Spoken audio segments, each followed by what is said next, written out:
It's Good Nasty on a Monday. It's a Fast Lane on 101 ESPN with Jamie Rivers and Andrew Marsh. I'm Anthony Stalter. Our guy, Carey Davis, he's out He's sick. down. It got Jamie. It got Marsh. It has now gotten our guy, Carey Davis, as we got a text message early this morning saying, fellas, I'm out. And all of us knew what that meant.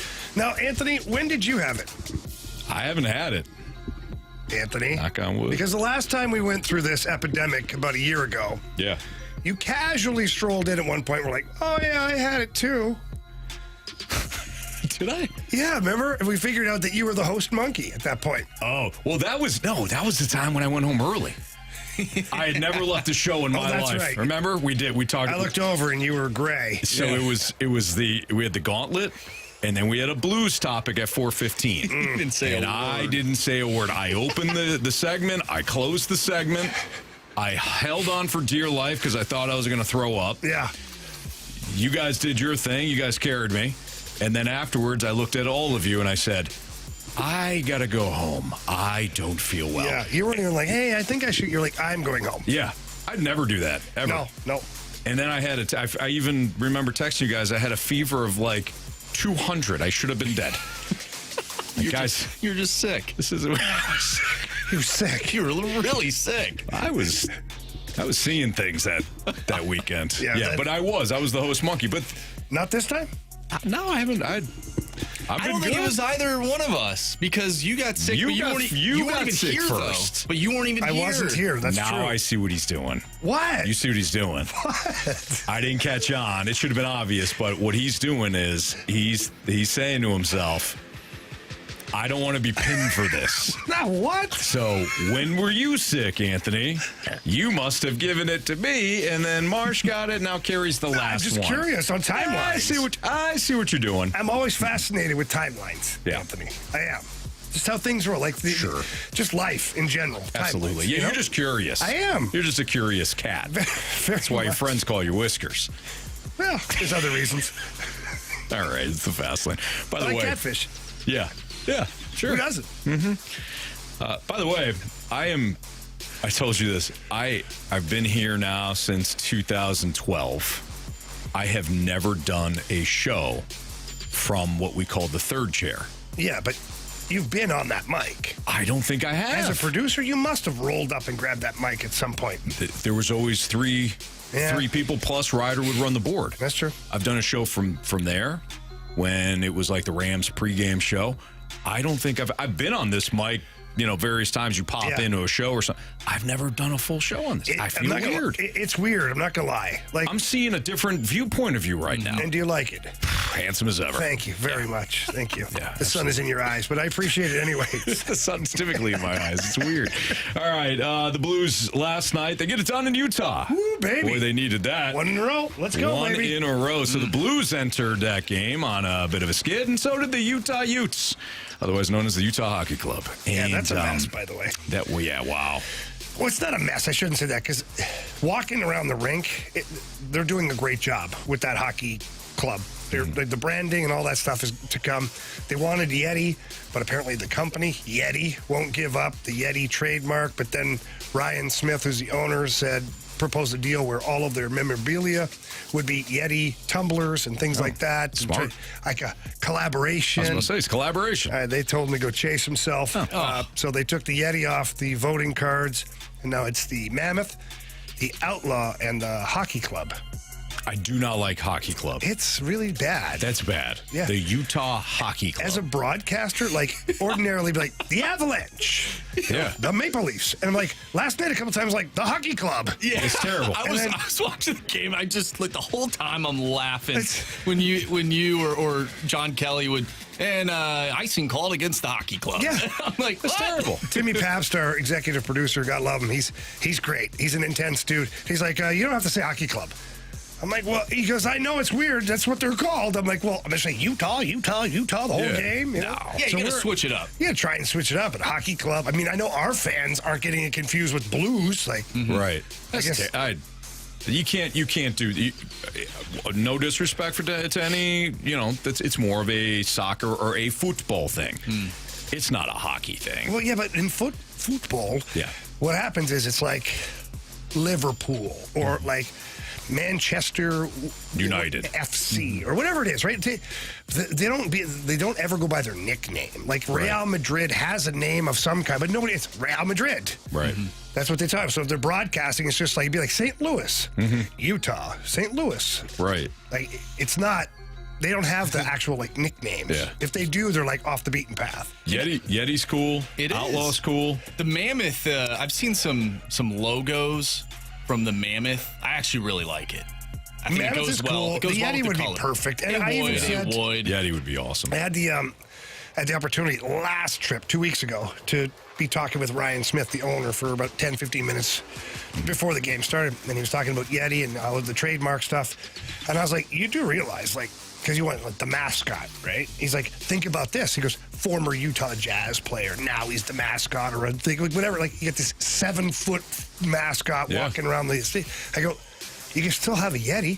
I'm like, the Phoenix Suns have a gorilla. Is there? Yeah, really. Just, you do whatever the hell you want. Yeah, they're doing just fine. Whatever. Right. He's like, yeah. So you're welcome, Ryan Smith. You and all your billions. They could have made it like the Blizzard or something, and then have a Yeti. Could do that. I do like The Blizzard. Utah I like that. Blizzard. They got all kinds I of wonder if there's a trademark problem there then. Probably with Dairy Queen. They got all kinds of fun Blizzards now. I mean, salted, caramel, truffle. You like that? Yeah. You don't like ice cream, though, and tell them why. Because it hurts my teeth. There you go. I will say, It's the truth. It hurts my teeth. the Washington football team had something about it that I liked. Yeah.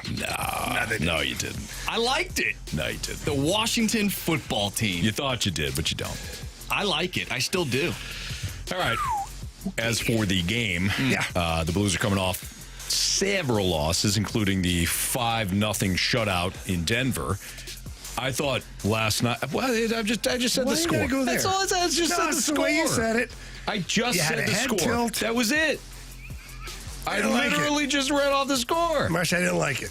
It did sound a little Well, he's like negative. Watch me. He goes, Yeah, the game was very negative. No, you What are two you talking people, about? watch me. So he went, 5-0. Why? I was being gentle. If I know you're you just get reading very the score, upset. If you're just reading the script, you're like, well, Blues fell 5-0. Not 5-0. I don't think that would be the case with like you. 5 Cobb. I don't know. That sounds kind of worse. I was going to go 5-0. That's a different sport. Go with the soccer. Fine. Go with the soccer theme. That's a tough score in soccer. 5-0. Yeah. You basically have to not be trying. You really suck. Yeah. Anyway, last night I thought it was big. You get the 1-0 lead late in the first period. You hang on to that puppy through the second period. Things are going really well. Coming out of the second intermission, you give up a goal. So now you're 1-1. And this is something that our guy Jim Montgomery, who will join us today, by the way, at 5 o'clock, our weekly chat with the coach, he's talked about the ability to have that grit and finish a game and not be overwhelmed and start to tuck the tail. And I'm paraphrasing, but basically, if we lose a lead or we are losing in the third period, you got to show more grit. And what does Jordan Kyrou do almost immediately? Say it again. Who? Jordan Kyrou. Oh, well, okay. Who I had last night in our Light the Lincoln. No, you didn't, actually. I texted you guys. Did you? Yeah. I never received that I didn't text. either. Another point for me. You must have texted us from your iPod Shuffle. I did. You know that's missing. So Jordan Kyrou responds, and you're able to shut them out the rest of the game and win 2-1. That was if we're just going to kind of take that one game, Jamie. That is what Jim Montgomery wanted to see more of, and you got it last night in Utah. Yeah, and he also tweaked the lines quite a bit from the game before. Went back to what he thought were some comfortable lines for some people. He had noticed some trends for certain players, and it seemed to work. Really, the Blues played with good energy from start to finish. Jordan Binnington was excellent. I thought he was super solid, very quiet in the net. Like, he made some saves that were spectacular, but they looked like just everyday saves. I thought your defense corps did a good job of keeping things to the outside. You finally did a good job of shutting down Keller and Schmaltz in that game. Right. They have been absolute assassins when it comes to playing against the St. Louis Blues.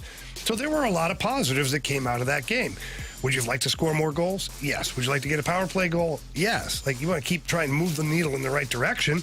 But a win right now is anything in a win column is the right direction. Absolutely. How about we just get a regulation win, huh? Well, One of the good old-fashioned regulation win, Marsh. You needed to because Utah's right Right next to you in the standings. So if that game would have went to overtime, it wouldn't have really helped you. Right. Yeah, that is exactly what you needed from last night. Now, will it carry over? Remains to be seen. I don't know. The last week was rough. You had the trade of Scott Perunovich. You had the, Brandon Saad being placed on waivers, then unconditional waivers, then mutually agreeing to that contract termination. He gets picked up by Vegas. You suffer a couple of losses where, let's be honest, they didn't look good. No. And you went into last night against a Utah team that was downtrodden as well. You both needed a victory, and you were on their home ice, and you picked one up. I don't know if anything changes about this team. In fact, it doesn't until you start getting on a roll here. I mean, you need to put together a streak. They have not all year. So, does that game change my mind about where this Blues team is right now? No, absolutely not.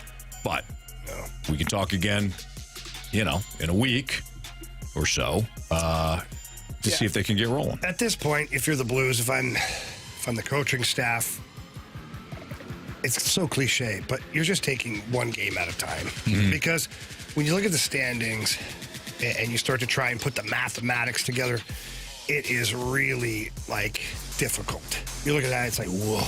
Yeah. So you don't want your team showing up every game, staring at the standings, going, whoa. Right. No, just focus on the game that's ahead of you. And focus on playing better hockey. Find certain analytics, game in and game out, that you can improve on that are actually difference makers. Not cherry-picked analytics, but real things that drive teams to win. Yeah. Making sure you're improving those numbers. And then who knows where you end up. But for me, I wouldn't be focusing on the finish line right now, because that could be daunting. Mm-hmm. I agree. One step at a time here.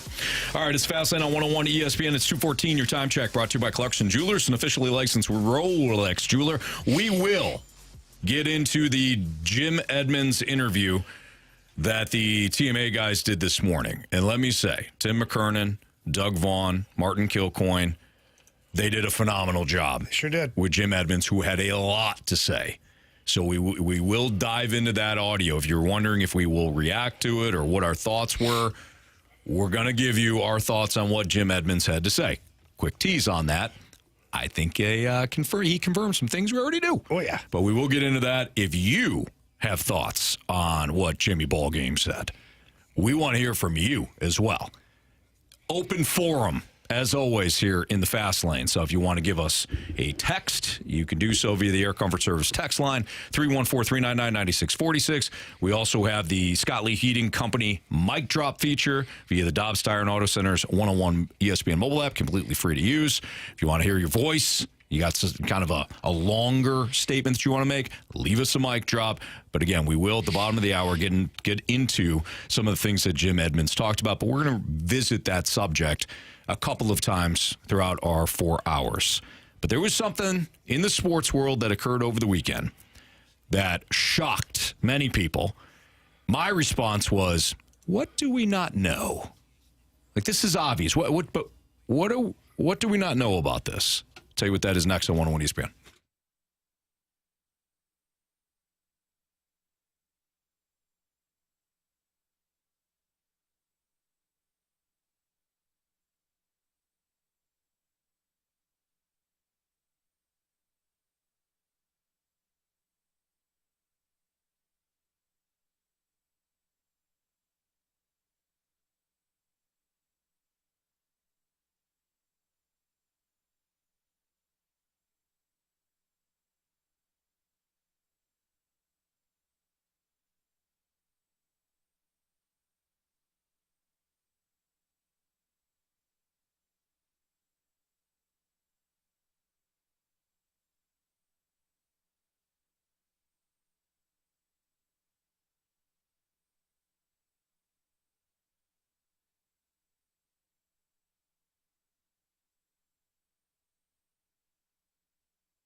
One of my favorite events always occurs this time of year in St. Louis. It's Arch Madness. Down at the Enterprise Center, they do a phenomenal job. The Arch Madness tournament going on, they do a great job when it comes to the MVC tournament. They come in, these teams come in. It's always exciting. They've got the tournament this year, March 6th through the 9th. And what they're doing is they've got their family fun pack ticket offer. So what this is four single session tickets, 4 large sodas, 4 regular popcorns. So if you've got kind of a smaller family, a couple of kids, you want to take your husband or wife to the game, fantastic. Family fun pack ticket offer for the Arch Madness MVC tournament. It's $104, but again, it includes the 4 single session tickets, 4 large sodas, 4 regular popcorns. So if you're a Drake Bulldog fan, or maybe a Bradley Braves fan, or maybe you're rooting for Illinois State, great. Go see your team play March 6th through the 9th. Take advantage of the different sessions that they have to offer. They got session 1 on Thursday. Session 2 is also on Thursday, and it rolls throughout the weekend. Championship game is on Sunday. But when it comes to the Arch Madness tournament, it's always a lot of fun. So check them out. Family Fun Pack, $104 includes that 4 single session tickets, the 4 large sodas, and the 4 regular popcorns. Enjoy the Arch Madness returning to St. Louis, March 6th to the 9th.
So it was right before midnight, I believe, on Saturday.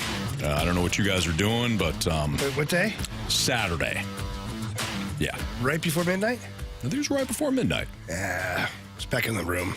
Okay. So you had the game, or... No, you had the travel, maybe. We went out for dinner, had a few drinks after, but... Yeah, What'd you eat? They shut the bar down early in Utah. It's a whole... because of the... Mormon. Yeah. I don't. Right. It's really weird, actually. I'll give some weirdness for you. Not weird. Different. It's a better word, okay? Sure. There's 2 different bars in the hotel. Mm-hmm. One bar, you're not allowed to sit at the bar and order your drink. You have to sit at a table.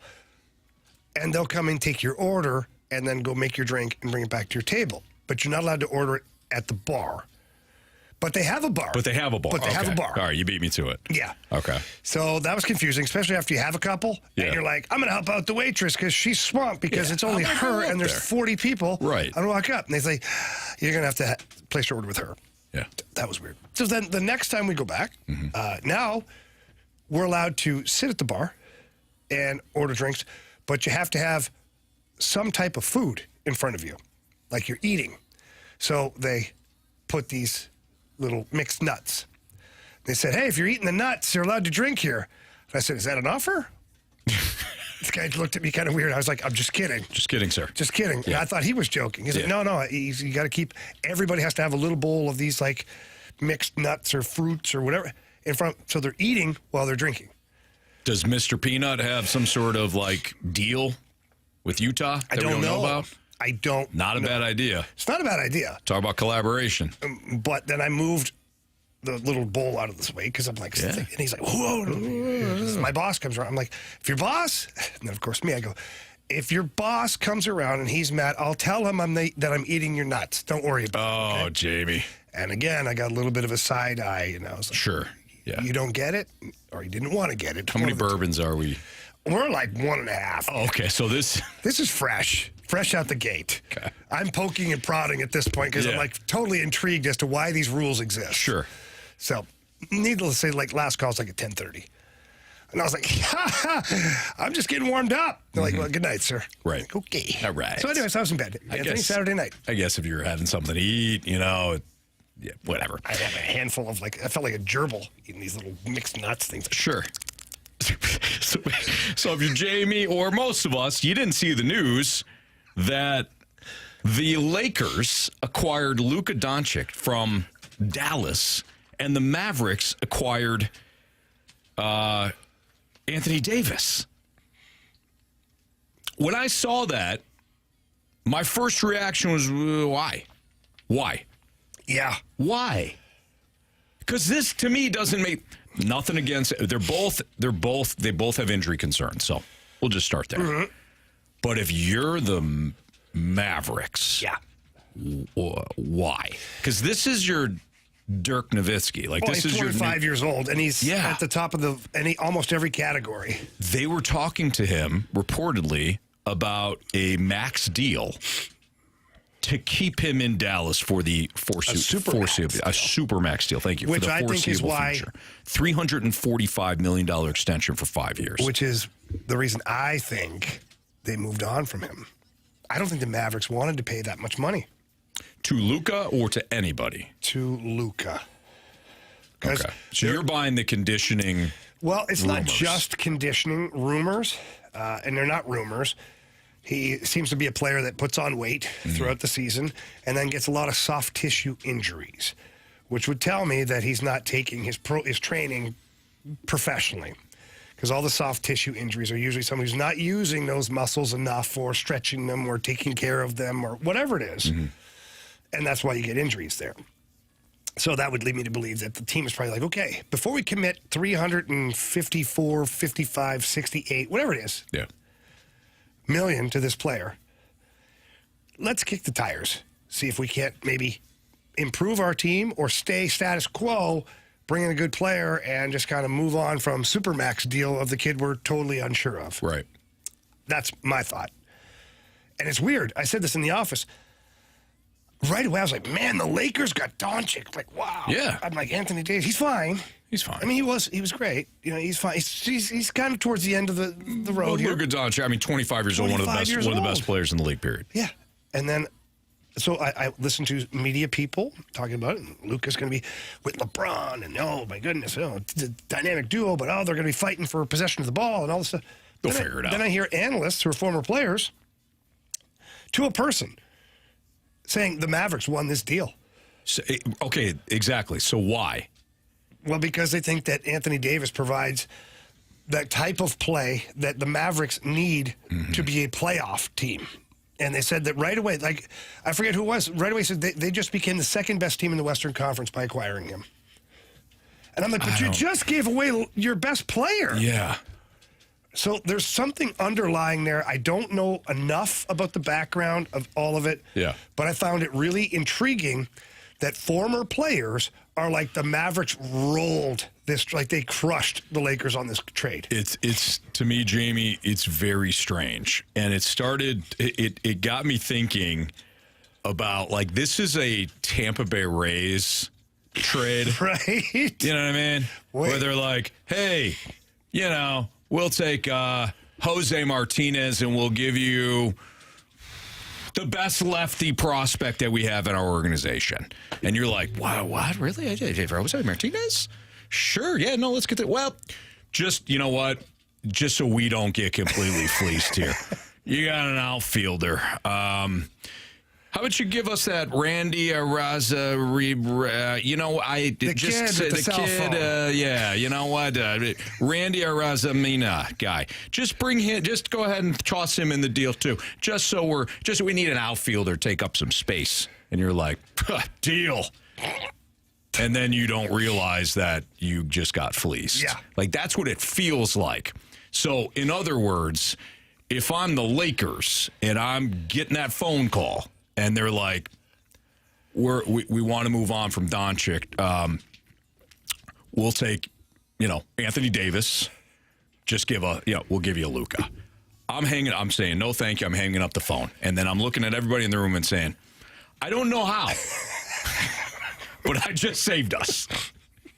It doesn't feel like I did. And I don't know how, but I just saved us. But it feels that's that what way. This feels like. I know. I don't get it. And, like, they're making so much of LeBron not going to be able to play with Doncic because they both are like, they want the ball all the time, which I've said that before. There's only one puck on the ice. There's only one ball on the court. Like, I don't see that being a problem. I really don't. I don't see that being a problem. I always look at, like, Jordan and Pippen and some of the greatest duos of all time that are out there. Yeah. So I just don't know. Time will tell what this ultimately means, but people that are former players are making it sound like the Lakers got worse and the Mavericks are now a contender. Which makes me feel like there is a smoking gun that will be really, revealed at some point. But for now, I think that the Mavericks, who were just in the NBA Finals, got fleeced. That's how it feels. So I'm probably wrong, and we'll know why in, I don't know, a couple months or something. But for now, it feels like the Mavericks got fleeced and the Lakers, became even more relevant. Tell you what it's done. Because I don't watch basketball. I just don't. I find it boring. And I'm not alone. Apparently, most of the country feels the same way. But I'm going to be watching Lakers results and Mavericks results. Sure. Even if it's highlights, I won't be watching full games. Let's not get carried away. But I will be watching for the results to see at the end, like, who really got fleeced in this. Right. That'll be interesting. All right, that's Jamie Rivers. I'm Anthony Stalter. Our guy, Carey Davis, is resting today. He's under the weather. Fortunately, the same bug that hit Marsh and Jamie over the last couple of weeks has taken down our guy. So maybe we'll see him in a day or two. It's Fastlane on 101 ESPN. We had mentioned in the first segment that we were going to jump into the conversation about Jim Edmonds and the guys from TMA today. Jimmy Ballgame was on with Tim McKernan and company, Martin Kilcoyne and Doug Vaughn.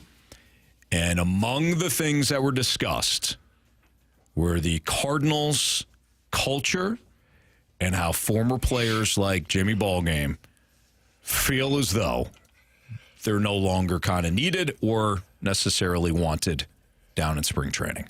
You'll hear what he had to say. We'll react to it. We'll also get some of your thoughts as well. Next in the Fastlane on 101 ESPN.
101 ESPN Sports Center. I'm Andrew Marsh. It's time for a Sports Center update driven by Johnny Londoff Chevrolet and Johnny Londoff Autoplex. The Blues pick up a 2-1 victory over the Utah Hockey Club last night. They'll take on the Edmonton Oilers tomorrow. Pregame starts at 6. Puck drop is at 7. We'll talk with our Blues insider from The Athletic, Jeremy Rutherford, at 3 o'clock. And then at 5 o'clock, we'll speak with the Blues head coach, Jim Montgomery. So stay tuned for those interviews. If you missed anything from today's show, make sure you go to 101ESPN.com or check out the free Dobbs Tire and Auto Center's 101 ESPN mobile app. Just head to the podcast page, and you'll find all of those interviews and full shows there on the podcast page, which is brought to you by the Schaefer Door Company. All right, Jim Edmonds spoke with the TMA guys earlier this morning. We're going to dive into that interview, and we'll get your reaction as well throughout the show. That's coming your way next right here in the Fast Lane. I'm Andrew Marsh, and the Sports Center update is driven by Johnny Londoff Chevrolet and Johnny Londoff Autoplex. See them at Londoff.com. Chevy, together we drive. Are you kidding me?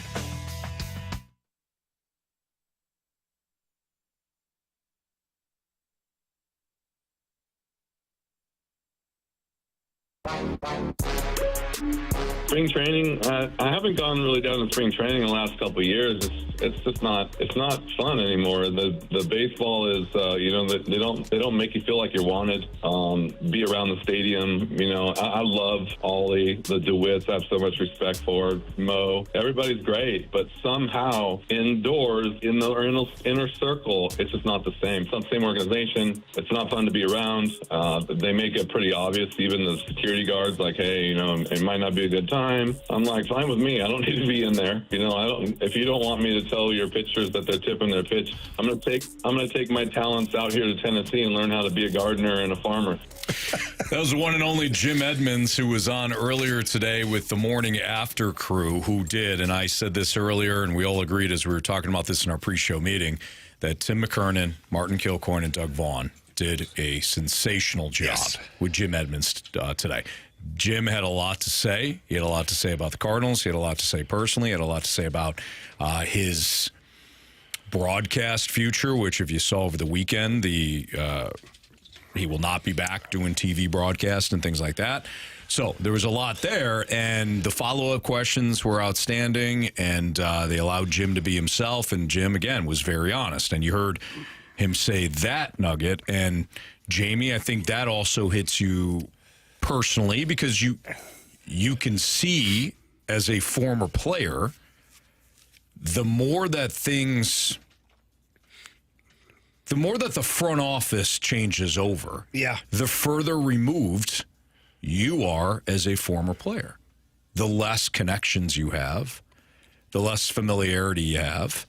And since COVID, and Jim brought this up twice, since COVID, there is less accessibility for former athletes. That has been his experience.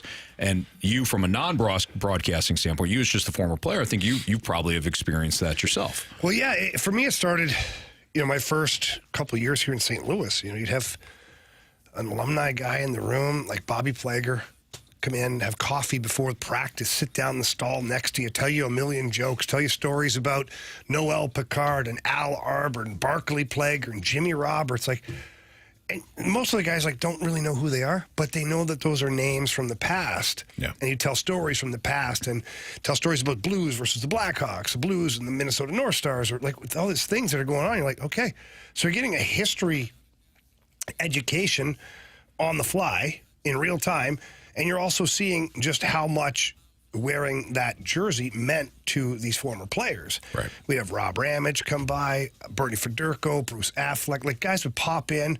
Blake Dunlop would come in, also would offer your help. A lot of guys who were doing real estate. Some guys were in the financial world, in the car world. The alumni were around. Yeah. And then as my career progressed, as management changed over and over and over, and ownership changes, all of a sudden the alumni, it's not that you're not welcome. It's just that you're not welcome. Mm-hmm. If that makes sense. I don't see it as a purposeful, we don't want them around. Right. I don't see that. Okay. But they're also not going out of their way to ensure that you're there. There is one guy that has done a very good job, and I have to say it, Doug Armstrong has done a really good job in years past, he's had luncheons with the alumni. This year, we had a luncheon with the team, and we got to sit down with the players, have lunch, talk, and do kind of reacclimating things. So I think Army sees the value in that, but a lot of teams don't. Yeah. Just move on and And one of the things I'll never forget was when I was playing with the Detroit Red Wings. And coming off the ice 2 separate times, going into the workout room, and I'm looking over, and on the bike is this older gentleman. I'm like, okay, somebody's dad, I don't know. I just keep working out, and then he keeps talking to me. And he's like giving me I like it when you're aggressive, and I'm like, okay, who the hell is this guy, right? So I kind of waltz over, grab a water, and Stevie eyes him, and he's like, who's in the weight room? Oh, he goes, that's Ted Lindsay. One of the most iconic Red Wings ever, but before my time. Yeah. And certainly now an older gentleman, not like I recognize him from his playing days, But then I was like, oh my God, Ted Lindsay's in there working out, and he's giving me advice. I need to get my ass back in there and talk to Ted. Good for you. And I did. Yeah. I talked to Ted every time he came in. Sit in the sauna. You'd walk in the sauna. There's Ted having a sweat. You're like, hey, Teddy, how you doing? I'm watching the other game. I like what you're doing. And he's like, so it was cool. And another time came off the ice after practice, Gordie Howe. Gordie friggin' Howe is sitting in the stall next to mine. He'd come in and just hunkered down. I'm like, holy crap, that's Gordie Howe. It's like seeing a unicorn. You're like, I never met this guy before. Shake hands with him. He's great, talking about hockey and this and that. But that was you got these guys around the room. And in Detroit, they have kept that. I know, I was just there not too long ago. And I walk in the locker room. Even the players don't even know who I am. Well, Tarasenko knew, obviously. I'm walking in, grabbing a bite to eat from their little countertop. The trainers are talking, showing when you're an alumni, it's like you're still a player. Yeah. And it doesn't afford you the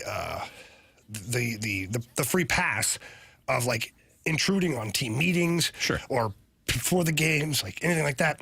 But what it does, it makes you still feel like you're part of the team, because you do have something to offer. The next generation of player needs to know what it means to wear the blue note, needs to know what it means to wear the birds on the bat, needs to know what Bob Gibson said to Jimmy Edmonds at spring training one year, or what Bob Gibson said to Adam Wainwright, what Adam Wainwright said to Andre Palante. It carries on and on and on and on. And I think that some teams are getting away from that because they think there's a financial attachment to it. And there really isn't. Because if you ask the alumni guys, nobody really cares about being paid. You're there for the experience, and you care. Yeah. That's I can tell you from the bottom of my heart. Yes, I broadcast the Blues games, but I care about the Blues, how they play, if they win, if they lose. That's not me being a biased broadcaster. It's me being a former Blues player. Right. That's always pulling for these guys.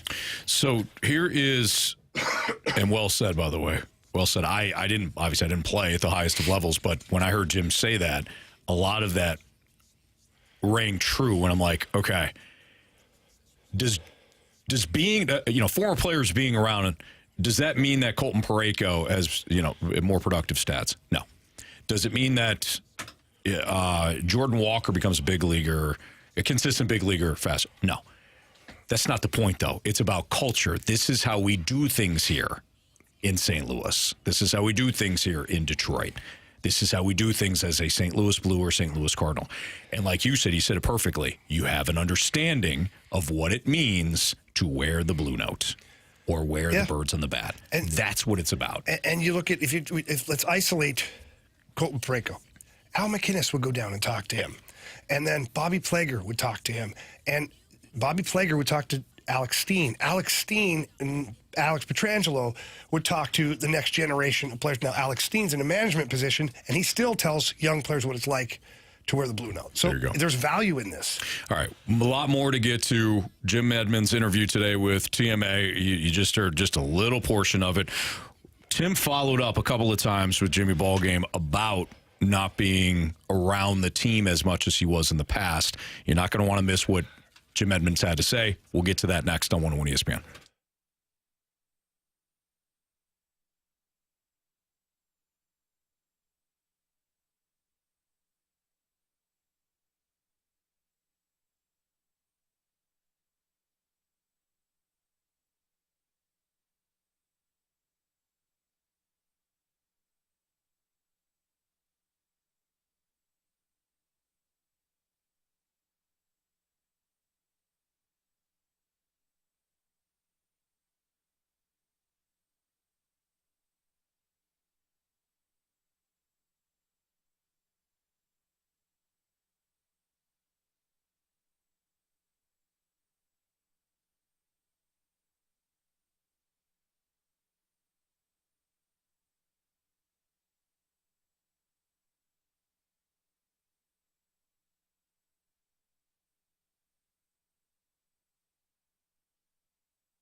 When's the last time you've seen a Hall of Famer in the dugout in spring training?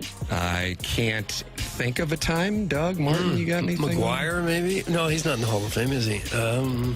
No, I just mean like even guys with Carpenter and myself, and other than really Izzy being a coach and Ludwig, they just don't invite us down there anymore. It's a total different atmosphere, and it kind of makes you feel like you're not appreciated, not wanted, don't need your help. And like I said, I have the utmost respect for the people, but something's different as a whole. And I know the players feel it, the alumni feels it, and it's just different. It's just not as much fun. As a whole, Jamie. Anthony. It's Fastlane on 101 ESPN. That was Jim Edmonds, who was on earlier today with The Morning After. Some great stuff. I will say this. One of my biggest takeaways after listening to the interview, which is posted on our website, 101ESPN.com. It's also available on the Dobbs Tire and Auto Center's 101 ESPN mobile app if you want to give it a listen. Very good. It was long. It was 30 minutes or so, but it was compelling all the way through. But one of my biggest takeaways is that it was confirmation for a lot of things that we started to feel about the Cardinals, about the culture, about the way things were done, the details maybe not mattering as much as they did before, and you saw the product. It had to impact the product. Tim McKernan followed up at one point with Jim by asking him if the organization does not want, he says, does the organization not want you there? No, I don't know what it is. It's just after COVID, it's just like went dead silent crickets. It's like you get an email saying, hey, opening day's around the corner. Don't forget to put your day on the calendar, and, we'll give you an email. And other than that, it's like, see you at the Hall of Fame ceremony. Now, the last two managers were not Major League players. Do you think maybe they're intimidated by the Hall of Famers hanging around? No, not at all. I spent a lot of time with Ollie on and off the field. I love Ollie. And Mike Schilt was amazing. It's just the atmosphere as far as you can just feel the tension when you walk around. Like, the guys are kind of like, they're different. The players are obviously different. The game has completely changed. You walk through the clubhouse, you can see, like, the clubhouse guys are really busy. They don't have time. No one has time to talk. Like, you kind of sit down and you're like, hey, how's it going? And like, it's just kind of like, I feel like I'm walking into, your studio and sitting on the outside of your studio talking to people I don't know yet to get in to talk to you. And it's like, I don't know. It's just weird. It's just a different atmosphere now. And it definitely is. We're definitely aware as a group that we're not really wanted around there anymore. Look, let's just say this first. We're not in there. We're not in the clubhouse. No. We're not down in spring training. We will never have that access. Period. If Jimmy Ballgame is no longer getting that access, we're certainly not going to get that access. So we don't know, right? So much for getting a uniform. Yeah. Damn. I will say this, though. When he talks about how he loves Ollie, and he mentioned the DeWitts, he utmost respect for the DeWitts and Mo, you get to a point where like, okay, well, who is it then? Who's to blame? And Jim did respond, so you'll hear that in a second. But, Jamie, I almost think at this point it's not malicious. It's just incompetence. You know what I mean? I don't know if anybody, based on what Jim is saying, and again, outsider talking. Yeah. But based on what he's saying, it's like, hey, man, I love the guys that work down there, but we get in there and say, we feel like we're not wanted. I don't think anybody set out to say, we got to keep that riffraff out. The guys that help build this organization, we got to keep them out. It's just the lack of attention to detail that has submarined this organization for the last five plus years now. Okay, may I throw a different angle? Absolutely, throw whatever angle you want at me. A couple things that I think we should state is that's Jim Edmonds' opinion. Yes. We have no follow-up from the Cardinals stating that is true, right, that's what they're doing. This is the way he feels. There you go. And you know what? If you feel that way, usually there's something to it. Jim's an intelligent human being, and if he feels like he's not wanted or he's got that feeling, that we're not stupid. We get it. Mm-hmm. But is someone directly giving the guidance of, hey, whatever? That we don't know. Yeah. Now, let me expand that. And we'll isolate it to Jim Edmonds just for a second. Over the last 2 or 3 years, maybe more. How many times have we heard Cardinals players are over at Jim Edmonds' house in the batting cage with him? Off the record? On the record? Both. Otherwise? A lot. A lot. Okay? Is Jim Edmonds a paid coach that is in the meetings with the hitting staff and the analytics crew and all that stuff? No. Okay. So hear me out.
Mississippi State. I have a question for you. All right. We had a ton of discussion, maybe not as much as the people's would like about Mizzou football. But do you believe that Mizzou basketball is currently having the season that the football team should have had? In terms of hype and success. Oh, in that terms, no. So I think this is what we expected out of the football team, right?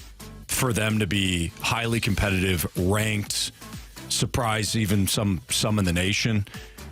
But I do not think that we can compare the basketball team and the football team from that last part that you added, from a hype standpoint and expectation standpoint. Because let's be realistic, this was a team that was, selected to be the 12th best team in the SEC? A stacked conference, by the way. 12th best in the SEC. Last year, second year under Dennis Gates, 8-24 overall, 0-18 in the conference. So I do not think there was expectations, high expectations, period, for the Mizzou basketball program from a national standpoint. But certainly not the expectations when you compare it to the football team. Pale greatly to the expectations of the football team. But now this basketball team, so let's give Dennis Gates and his team its due.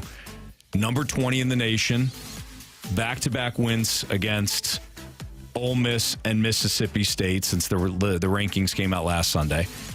A win over number 5 Florida on the road. A win over number 1 Kansas. And the stats match up, too. This is not a fluke. I mean, one, if you just say, hey, you have conference wins over Florida and Kansas and Mississippi State and Ole Miss, those victories speak for themselves. But when you dive further and you look at they're the 5th best scoring offense in the SEC at just over 83 points per game. Top 10 defense, allowing just 69 opponent points per game. This team has been sensational compared to what the expectations are. I mean, 0-18 last year in conference play to this. And maybe we shouldn't be surprised because Dennis Gates, when he took over this program, I mean, what were they? The previous year, I think they were, 12-win team or so? And then Dennis Gates took over and he took them to the tournament. They had the right coach all along. I don't know. I don't follow the program, and I don't know basketball as well as a lot of fine folks that are listening now that could tell you about what went wrong with the program last year. But to me, from the outside perspective, maybe he didn't have the guys that matched what he wanted to do. It was kind of an off year from a recruiting standpoint or a transfer portal standpoint, and he has corrected that in 1 year. This is the right guy. He knows what it takes to build a program. And I can't wait to see what this team does down the stretch in the SEC tournament and then obviously in the tournament. Do you think that they can be, and BK said this earlier today, perhaps a Final Four team? Do you think they have what it takes to go that far? Sure. Obviously, anything can happen in the tournament. We've seen teams that you've never heard of make it that far. But do you think they're built to go on a long run in March Madness? I think that when you look at the landscape in college basketball, we have to say, all right, your top teams. Tennessee was at one point viewed as just a juggernaut. They have fallen off. Iowa State has fallen off. How about Houston? They had I think it was a 33-win home streak and lost as a double-digit favorite to Texas Tech in overtime over the weekend. A game that they were trailing consistently. Like, I know at one point they were up by, 6 or something in the second half, but Texas Tech was never that far away. My point is, there's a lot of parity now in college basketball, just as there was in college football. So I think Mizzou, from a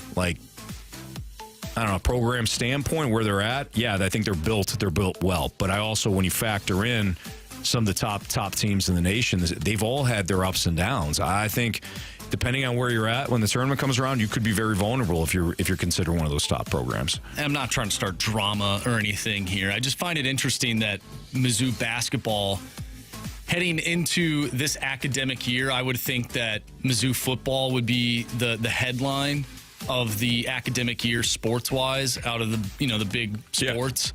Yeah. I didn't see basketball somewhat overtaking football, Mizzou football. Right. Do you think that's happened already?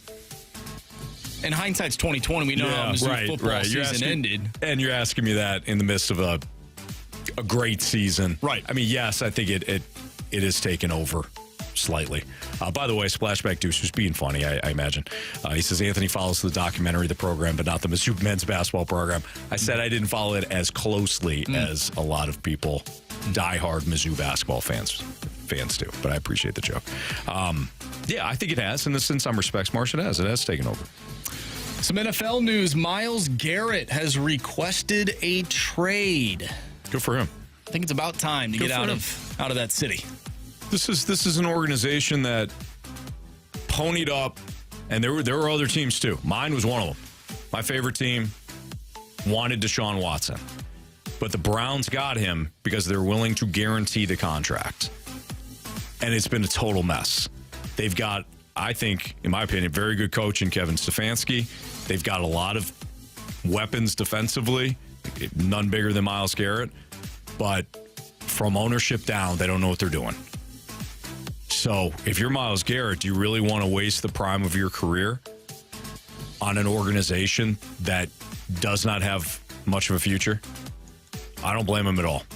And I hope he goes to a contender, and I hope that we get to see that guy consistently in the playoffs. It's the Mike Trout effect, right? Like, you want to see the best players in their prime playing nationally in the games that are most important. Mm-hmm. And Myles Garrett is a dominant force that, unless you're a Browns fan or you're watching on a Thursday, Sunday, Monday night against a divisional rival, you don't have the full appreciation of what that guy does. So I hope, and the Browns have no intentions of trading him. They could get a haul for him. And they should. But I don't know. We'll see if he does get traded. So I'm looking at you want the odds? Yes. On teams? Yeah. Myles Garrett next team. I hope my team's in there. The Minnesota Vikings are listed at 20-1. The top team's 4-1. And this one will surprise you. All right, let's do this guessing game. We know, going back to last week, I'm not that good at this game. 4-1, best odds to get Myles Garrett. So I'm assuming it's a defense that probably could use him, but is already well established. I guess there were no. Do you want me to give you a? Do you want to take a guess first, and then I'll give you a huge hint? I have one guess in mind. Okay. The New England Patriots. Patriots are 16-1. Okay, so I'm 4-1, and I'm not gonna get it. You're gonna be surprised. I'm gonna be surprised. Yep. Until I give you the hint. Okay, give me the hint. Think about his college team. Okay, Texas A&M. Mm-hmm. Either Dallas or Houston. Or am I thinking of a coach that maybe was there? Which is Dan Campbell. I'm only giving you that hint. Is a Texas A&M guy, so maybe the Detroit Lions. Waterboy says Kirk Cousins for Garrett. I think that's a good trade, but the Browns are probably getting too much. Am I in the ballpark? Yeah, you're in the ballpark. But which one, though? Say it. This is your guess. I'm going to go with the Lions. Huge I'm going to go with the Lions. You overthought it. I overthought it. Houston. Dallas. Cowboys are 4-1. Really? According to these odds. Yeah. I'm shocked. I mean, one, they don't have the cap space. Two, you would think that you would just pay Micah Parsons. Yeah, what? And I don't think you're having enough cap space to fit all those guys on there, but you don't, period. Washington Commanders are 5-1, Chiefs are 6-1, Raiders 7-1, 49ers 8-1, Eagles 9-1, Bills 10-1, Packers 10-1. He went to Lions 14-1. By the way. Honestly, the Bills trading for him, that would be that'd be sick. Maybe that's the thing that they need to get over the hump. Any of these teams, I mean, any team period could use Myles Garrett, but 100%. the ones that are really interesting, I think the Bills and the Packers at 10-1 respectively. Two playoff teams with higher aspirations that could use a dominant pass rusher. Not that any team couldn't. Mm-hmm. So I wonder what he would command though.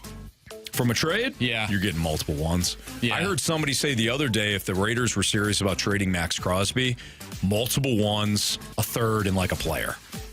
And Max Crosby, I love Max Crosby. Yeah. Like Max Crosby's a stud. But if you're getting multiple ones, and I'm just throwing this out there. I heard this. I don't know. They could have been drunk when they said this. Multiple ones, a 3, and a player for Max Crosby if the Raiders were to put him out on the open market.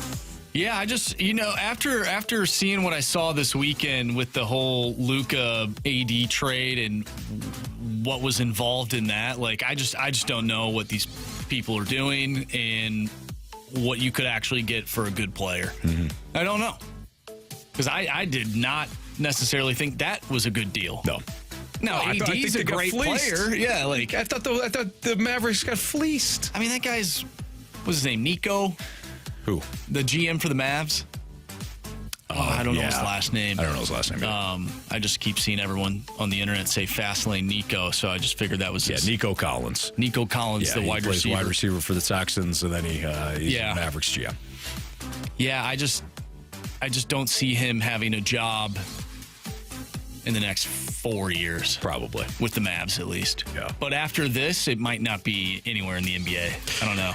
It's the Fastlane on 101 ESPN. That's Andrew Marsh for What's Trending.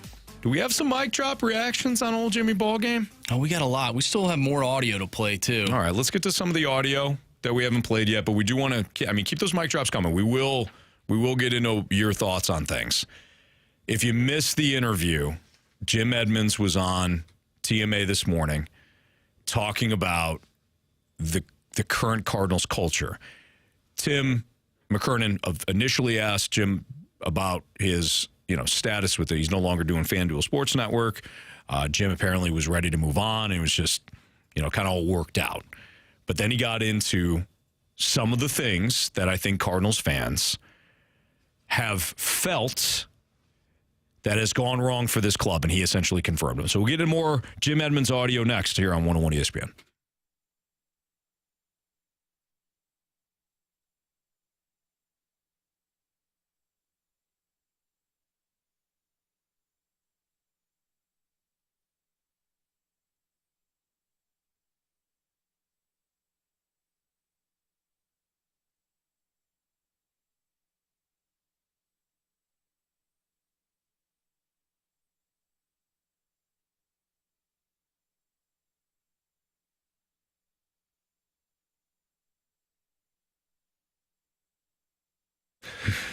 Anthony's out for dinner with a good buddy of mine just the other night, and he was talking about just not feeling the same. I don't feel like a superhero anymore, when you're 25 and all stuff.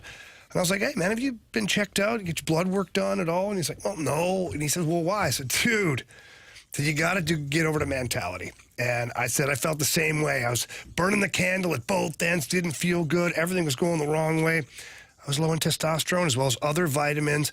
And since I've been on my personal program with Mentality, things have changed. He's going to head in there this week. It's amazing. You maybe you do certain supplements or you try to chase some of the caffeine stuff, and you're like, I feel good for about an hour maybe, and then you got the crash. Mentality, it's much more than that. It's about your health. It is about raising your testosterone to safe levels. I did the blood work last week, right? They're always monitoring your blood work to make sure nothing else is going on. So that's number one, right? So you got another doctor that's looking over things for you.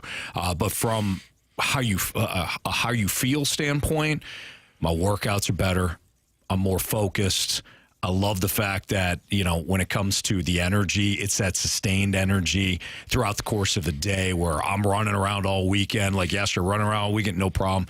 And then when I hit the bed at night, I'm good. I'm good to go. Mentality's helped Jamie and I. They will help you as well. You got to go down. 2 locations, one in Chesterfield, one in South County. Yeah, and gentlemen, I'm telling you right now, not only will you feel better, significant other probably be pretty happy too. So visit my friends over at Mentality.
101 ESPN Sports Center.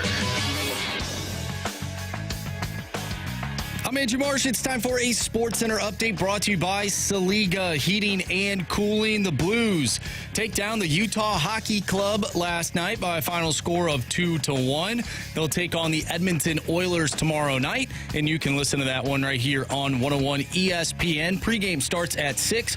Puck drop is at 7. We talked earlier with our Blues insider from The Athletic, Jeremy Rutherford. If you missed that interview, make sure you go to 101ESPN.com or check out the free Dobbs Tire and Auto Center's 101 ESPN mobile app. Just head to the podcast page, and you'll find all of our interviews and full shows there. And it's all brought to you by the Schaefer Door Company.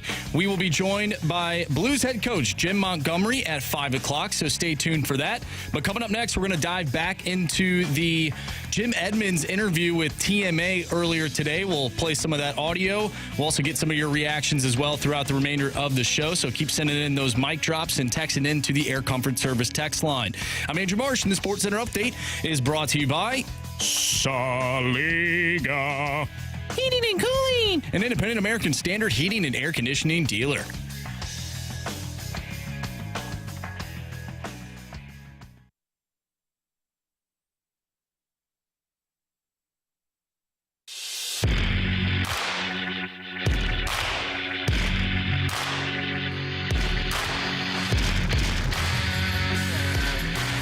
The old-time players are not wanted down in the Jupiter anymore because they actually know how to play baseball. And unfortunately, that does not go along with Mo's new philosophy. Even though Mo is now supposedly in the background, he's still got his finger in the pie. That was Janet. You guys like when people put fingers in your pie? Okay, I got to admit, wasn't ready for that. My strong hand. My strong hand. Take my strong hand. Oh, my goodness. Take it, child. I did not think that I was going to hear that from Janet today. Well, you did. I did. Janet, we appreciate. We haven't heard from. I don't feel like we've heard from Janet in a while. And then as I say that, I hear I've been listening. But if you want to react to anything we're talking about today, but specifically we've asked for your mic drops, the Scott Lee Heating Company mic drops, about Jim Edmonds, your reaction to what Jimmy Ballgame said earlier today on the morning after. Tremendous job by the guys today asking follow-up questions after Jim made some statements about the Cardinals, including Tim asking Jim Edmonds where he directs the blame for some of the Cardinal Hall of Famers not being around as much in spring training and maybe even feeling like Jim not feeling wanted. Here's what Edmonds had to say. I don't know. The culture, the atmosphere. It's funny. It's like the COVID thing, I think, is where it almost makes me feel like the COVID thing was the perfect excuse to just cut the ties with all the extra crap. You know how they say cut the fat? And basically that's what Mo said to a couple of us when we were working as his assistants. Basically cut the fat, and it just continued. And it's just like ever since then, it's been, if you see each other in the hallway, it's like, hey, how you doing? How's the family? And then see you next month. It's just weird. Do you think not having a very competitive team the last couple of years has added to that too? I would think that would make it the opposite, wouldn't you? Wouldn't you think that there would be other guys that maybe could help, that maybe the certain eyeballs aren't seeing certain things, or are you so ingrained in what you're doing that you don't think you need any help? I don't really know how that works. I know for a fact that there's a guy I won't name, but he plays third base, asked if Mark McGuire could come to spring training, and they said, no, we have everything we need. So I really don't understand some of that. So I have an obligation to follow up, even though I realize you're intentionally speaking coded-wise. It sounds like that would be Nolan Arenado was interested. Yeah, I can't say his name, but he plays third base and he was born in Newport Beach. Okay, Doug, that would narrow it down. I'm going to need one more hint. He wanted Mark McGuire to come to spring training, and what was the response? I heard that he asked, and they kind of just said, we don't need him. We have everything that we need. Thank you. And that was a couple of years ago. So it's not just something new. And like I said, I don't know there's no blame. I just think the culture's changed. It didn't initially, because I heard that today when he said that about Mark McGuire, and he's talking obviously about Nolan Arenado, and he said that was a couple years ago that the request was made. It wasn't new. It didn't then, but it just hit me now. Was it Ilitch in Detroit? Mm-hmm. When Ilitch said to you, after you signed with the Red Wings, tell me what you need. Yeah. Because I don't want to hear about it afterwards. Tell me everything you need to win. Yeah. Because I don't want to hear that you needed X, Y, and Z afterwards. And if you're confident in what you're doing as an organization, you have no problem telling free agent Jamie Rivers, let me know what you need. We're going to get it for you because we expect to win. Yep. You're confident in that. So if you were to say, hey, I really like how X player, did X, Y, and Z. I'd love to have him in training camp with us for a few days. Done. No problem. And there's no ego. There's no pride. There's no, we don't do that around here. It just hit me what Jim said that about Nolan Arenado requesting that Mark McGuire come in, I don't know, for a couple of days or whatever it was, and the Cardinals saying, we have everything we need. That to me is ego, it's hubris, and it's like, we're fine. We know what we're doing around here. And you don't. It's wild. Or you used to, and now you don't. But it's wild to think that, right? 'Cause let's just isolate this particular situation. You have a potential, I would say, future Hall of Fame third baseman who is requesting the help of one of the greatest hitters of all time. And a former Cardinal. And a former Cardinal. Right. So it's not like you're asking Big Papi to come in and help you with your hitting. Or Barry Bonds. Someone from the outside. Yeah. No. You're asking for a brother of the organization to come in and go through some things with you. Mark McGuire, even as a hitting coach following, he was very good. He's still very good. I'd be like, yeah, you got it. But it's on your dime. If you want McGuire to come in here, you talk to him. You both have enough money. You fly him in, put him up at a hotel. He put his number 25 back on, walk out there and hang out with you and go over some things. I don't care. We'll open up the doors. We'll give you whatever full autonomy. But you want the cages, you want the machines, you want the this. What cages? What machines? Well, that's the pitching lab that That's they don't have. Also on your dime. No, they have the hitting. They don't have the pitching. Gotcha. I think. I don't know anymore at this point. One pitching machine. One. That they got from an older they got batting an cage. auction. Yeah, auction. Exactly. One of those where it's like the arm misses sometimes. It's from a carnival that came through. Barely used. We'll take it. It's rusted out. But yeah, I just find it crazy. That would be. It would be like Vladimir Tarasenko when he was younger, or whenever he was still blue, and he said, "I'd love to have Brett Hull come out to training camp and help me learn how to shoot this one-timer that I refuse to shoot." What? To be honest, I thought it was perfect. I thought it was well said. That's why you got the reaction from Marshall. And then, as a team, you go, you know what? Son of a batch of biscuits. Hully it is. Why don't we bring him in? Hully it is. Yeah. Or whatever, right? Right.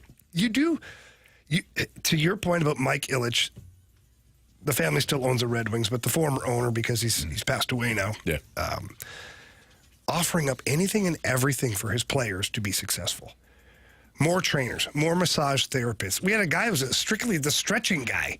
He came in and stretch guys, the chiropractor would be in twice a week, and whatever, acupuncture. He didn't care. Yeah. Just go in. Yep. And that's what we did. Right. All we do is win. Got what you need? At that point, Fantastic. that's what it was. Now the expectation is you win. Yeah. Or you're not going to be around here. Pretty much, or you'll be out of here. And everybody was on the same page. Yeah. By the way, we do need to draft for Bet the Board. Congratulations to Carey. Carey came out of the gates like a bat out of hell. I had a 6-teamer. I saw that. That's the third time. You've missed by one? I've missed by one. This time it was Michigan State. I had everything else on Saturday. And Michigan State lost outright to USC because Tom Izzo was a bum. He's really not. He's a hell of a coach, one of the best basketball coaches, but I'm angry at him. I'm angry. You're allowed to be angry. I don't know at him. Cost me a January BTB victory. Did he tell you to bet on his team? To select him? No. No. See? It's not his fault. Okay. I guess I'll take ownership on that since I wrote down Michigan State for our game. No here. time you took ownership. Yeah. Okay, Anthony? You stop it. It's Fastlane on 101 ESPN. Will the first month of the season dictate the 2025 Cardinals? First month of the season. Can't win a World Series in April. And sure as hell lose one. We'll get into that next on 101 ESPN.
Fast Lane on 101 ESPN. Jamie Rivers, Andrew Marsh. I'm Anthony Stalter. Yesterday on the Cardinals radio network, John Mozeliak was talking about his Redbirds.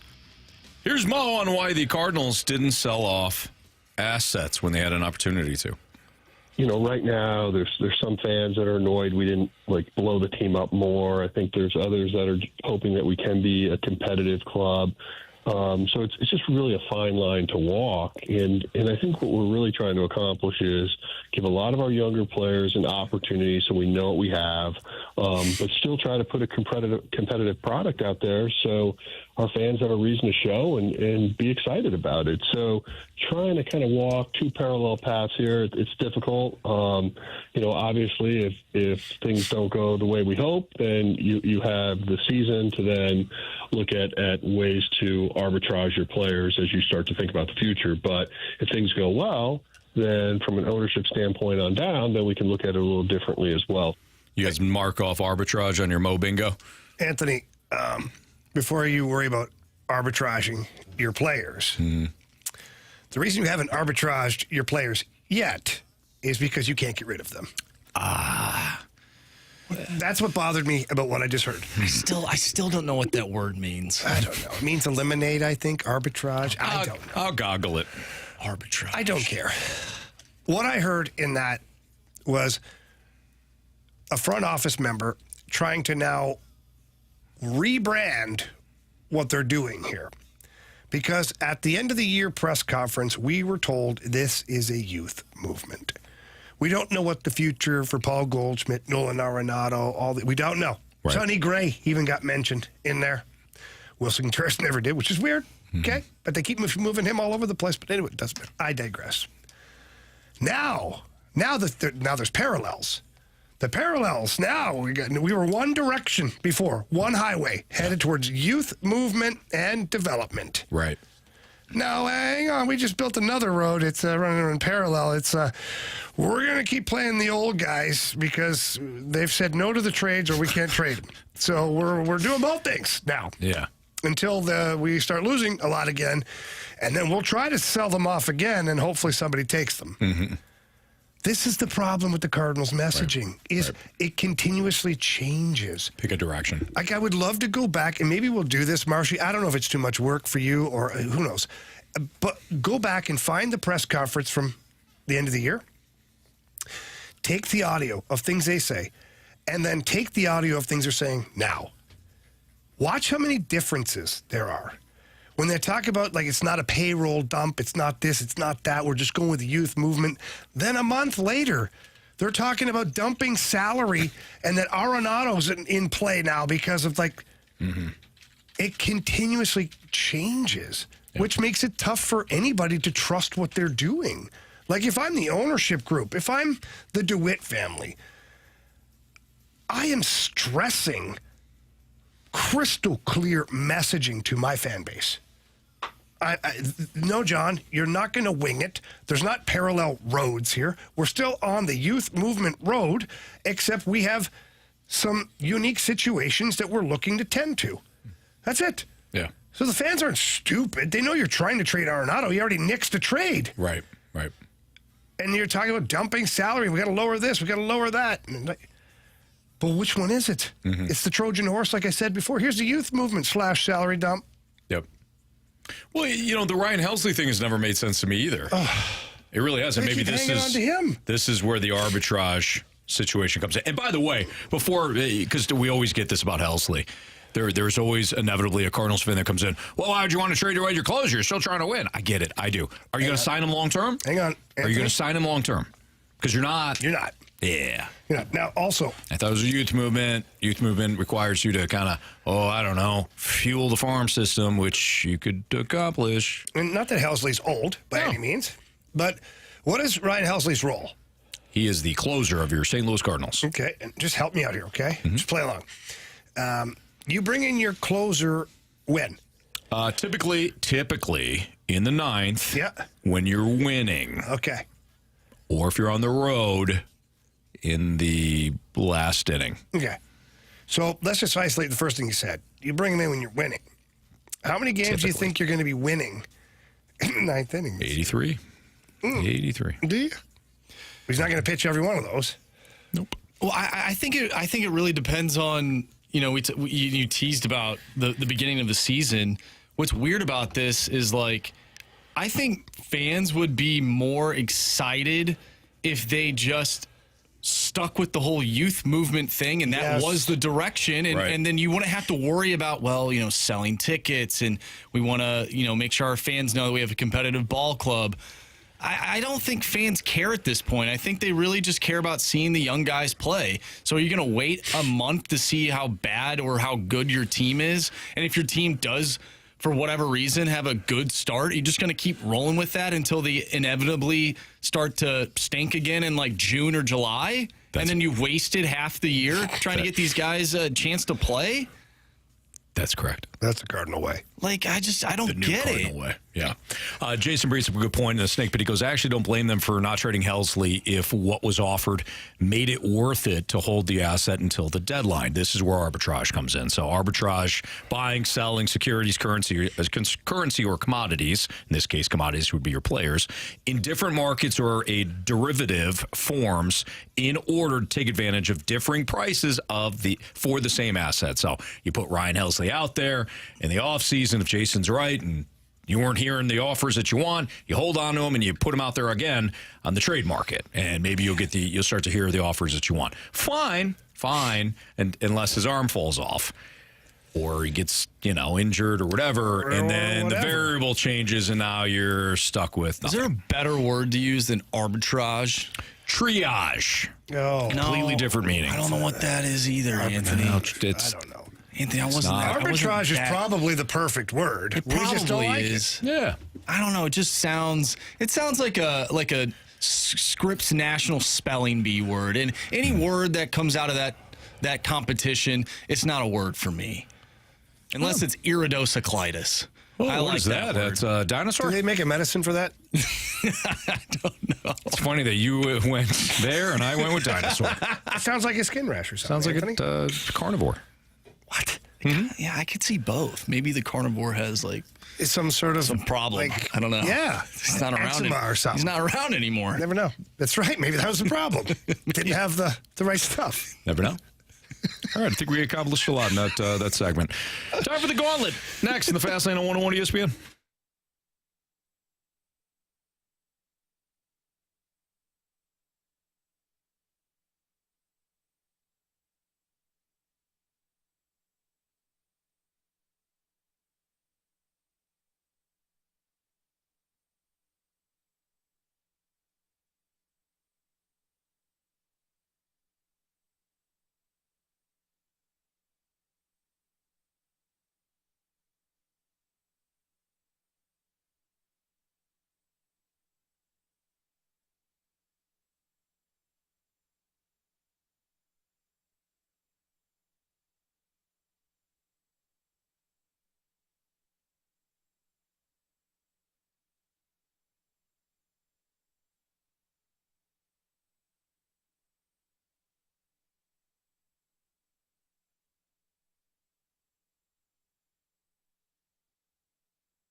categories, one challenger. Can you survive the Gauntlet? Brought to you by Blue Note Roofing. Roofing, siding, and gutters. Visit BlueNoteRoofingSTL.com for a free inspection.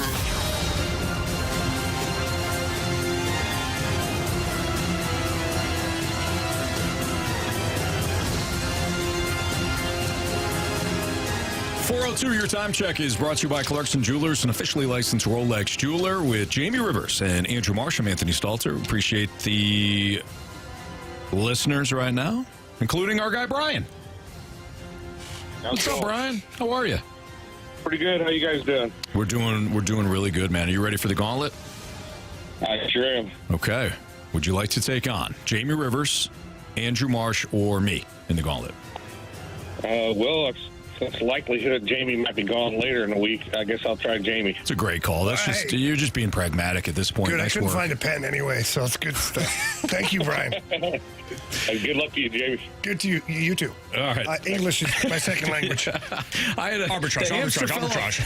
The hamster fell off my wheel, and then he just, I think, smacked into yours. So, we're doing good this segment. All right. Get out.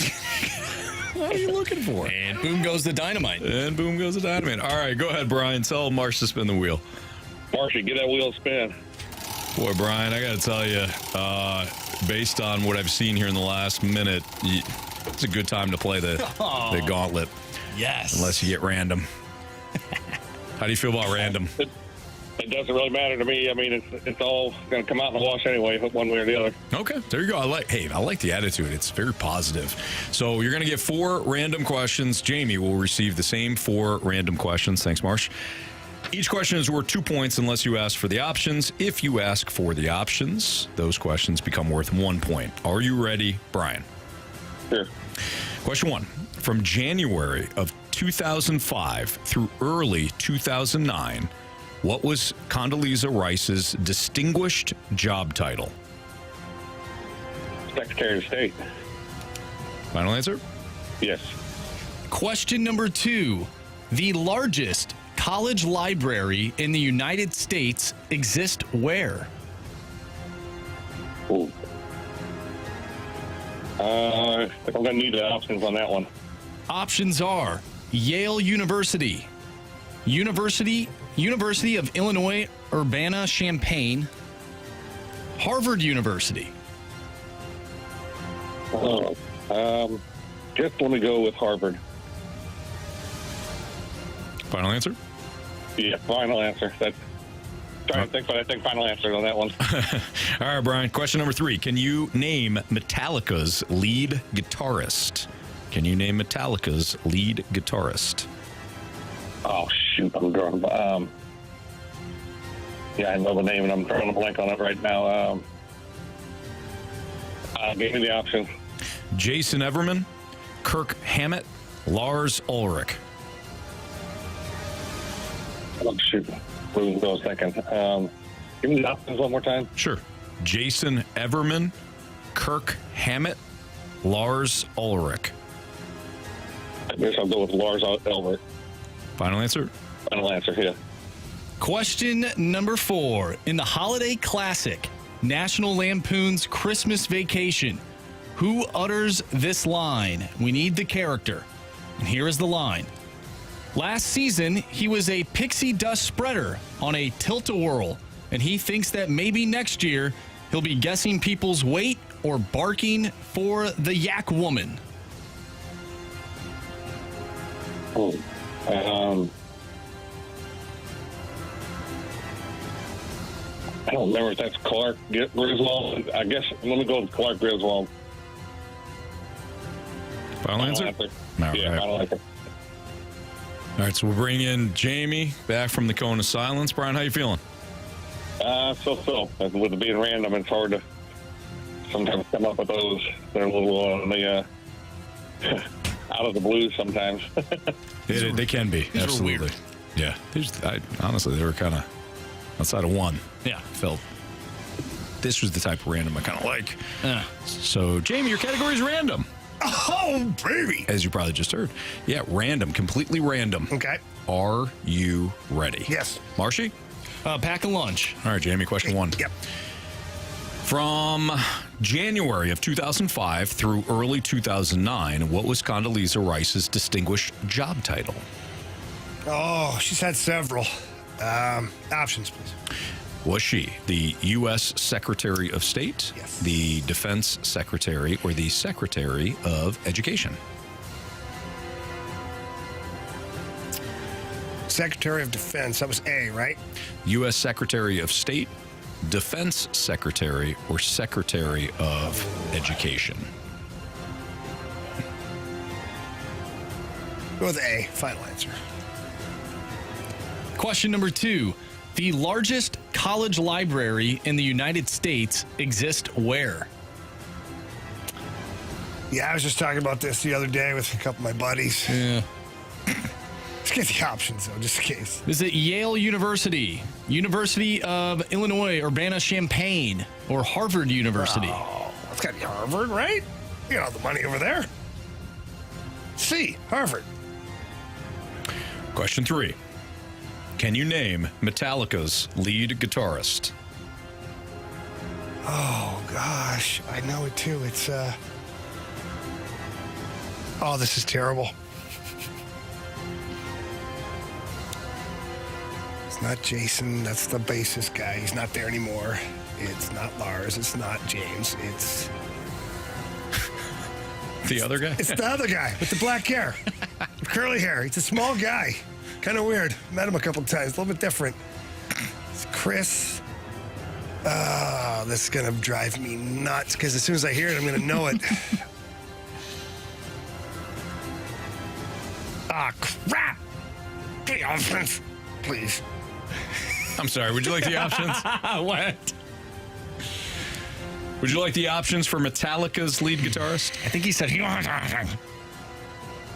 Yes. Jason Everman, Lars Ulrich, or Kirk Hammett? Kirk Hammett. Son of a batch of... I thought for sure you were getting that without the options. I should have. I thought for sure. I'm embarrassed of myself right now. Is that your final answer, though? Yeah, it is. Smart ass. Right. Anthony? Keep spelling, mister. Question number 4. In the holiday classic, National Lampoon's Christmas Vacation, who utters this line? And we need the character, please. Here's the line. Last season, he was a pixie dust spreader on a tilt-a-whirl, and he thinks that maybe next year he'll be guessing people's weight or barking for the yak woman. Okay, so who says that? Who said it? Oh, that's Cousin Eddie. He's talking about his kids. Cousin Eddie. Final answer. Let's go over these. Question 1. From January of 2005 through early 2009, what was Condoleezza Rice's distinguished job title? Brian said U.S. Secretary of State. Jamie said U.S. Secretary of State. Correct answer is... It is the U.S. Secretary of State. But Brian did not need the options. Whatever, Brian. Probably sits in front of the class. Not in the Canadian class, though. Oh. Hey, yeah, more tariffs coming your way. You won't get any maple syrup from us. All right, 2-1. 2-1, Brian. The largest college library in the United States exists where? Jamie said, it's got to be Harvard. Brian said, it's got to be Harvard. Correct answer is... Oh, it is Harvard. That's correct. Both of you needed the options. Both of you needed the options. 3-2 lead for Brian. This is where I'm going to lose the game.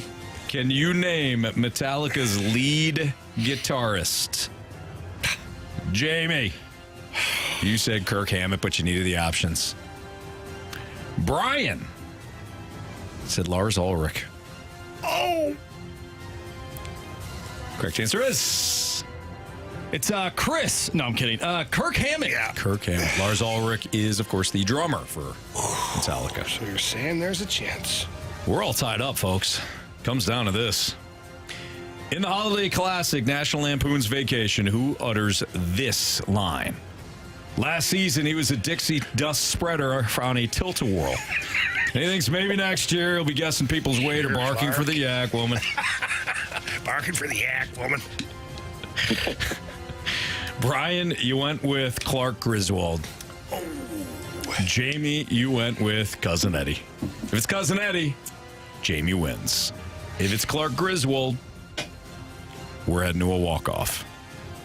Actually, I'm sorry. No. Brian wins. If it's anybody else in the movie, then we're heading to a walk-off. Brian. You have chosen poorly. You lose. Not today. It, of course, was Cousin Eddie talking about his kids. I was thinking it was Clark said it, but I couldn't remember which one of them said it. And yeah. I knew it was about the kids, but I couldn't remember if it was Eddie or Clark that said it. I knew Jamie would probably know it, so I had to take a stab at it. Hey, you know what, Brian? Hey, valiant effort, man. Yeah, absolutely. He got you on that one, really. So 5-3, but nice job, Brian. You got a couple of these right there. So nice job, Brian. All right, thanks, you guys. All right, thanks, Take care, man. Brian. Take care. Thanks for listening. He's just yakking on a bone. As soon as you say, but the best part is you did your best to read that without doing Cousin Eddie. So Marsh did it, which was perfect because I don't know if I could have not done a slight version of Cousin Eddie. So Marsh read both questions to you guys, which was good. Yeah, he read it straight up. So nice job, Jamie. No penalty box for you today. I was worried today. Yeah. A lot of moving parts in the show, you know. Kirk Hammett. That one's tough. I know. I thought for sure that you were going to get that one. I had Jason Newsted on the brain. Yep. I had, everybody else. And I knew it. As soon as I heard it, I knew it. I feel shame. Anthony, I'm going to say something that might screw us over. Sure. But we haven't had one of us in the penalty box since the 16th of January. I think that was me. No, it was Carey. Oh. But you were right before him. Right before him. Yeah. I think we had back-to-back days, if I remember correctly. Yeah, it's been a nice little run that will end tomorrow, thanks to Marshy. All right. Given where the Blues are, Jamie asked JR when we talked to Jeremy Rutherford earlier in the show today, given where the Blues are at, does it make any sense for them to, just keep losing, get a lottery pick, or is it ever good to just flat out lose in any situation? That's next on 101 ESPN.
Jamie, I always love having our guy Stewie on, and he's on the line right now, because when he tells stories about 101 ESPN listeners that give him a call, I always love hearing about it because he's helped out one of our listeners, and we know when we're giving the advice, hey, call Stewie, he comes through. So, Stewie, I know you got a story for us.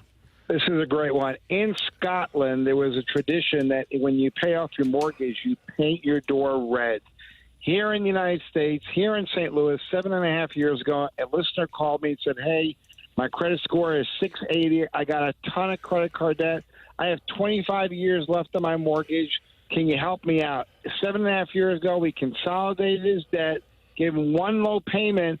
Last week, 8 years later, he pays off everything. No more mortgage, no more debt. Invited me over for the barbecue, burned the mortgage, had a great time, and said, you know what, Stewie? Because of you, I made the same payment what I was making anyway, and I paid off everything in 8 years, and now I'm debtless. Wow. That's incredible. I love hearing that, Stu. I really do, because I think our listeners sometimes just get fixated on the purchase of a new home. They don't understand the debt consolidation and shortening the term of your payments by paying the same amount and just what you guys can actually do for them. So I'm glad that you told this story. And if anybody right now is struggling with your finances, it happens to everybody. You end up upside down. Inflation's terrible. Whatever your problem is, give Stewie a call. His personal cell phone number is 314-324-4440. Again, that number is 314-324-4440. Shoot him a text, give him a call. He's our guy, and he needs to be your guy, too. If you can't remember that number, Stewie makes it real easy. Anthony, what can you do? You can always Google the Bagel Loan. Thanks, Stewie. Have a great day, guys. NMLS number 226715.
ESPN has your chance to win free tickets to see Incubus performing Morning View in its entirety, plus the hits. On July 3rd at Chaffetz Arena. Find all the ticket info and get entered to win those free tickets for Incubus right now, either at 101ESPN.com or on your 101 mobile app. Powered by Dobbs Tire and Auto Centers.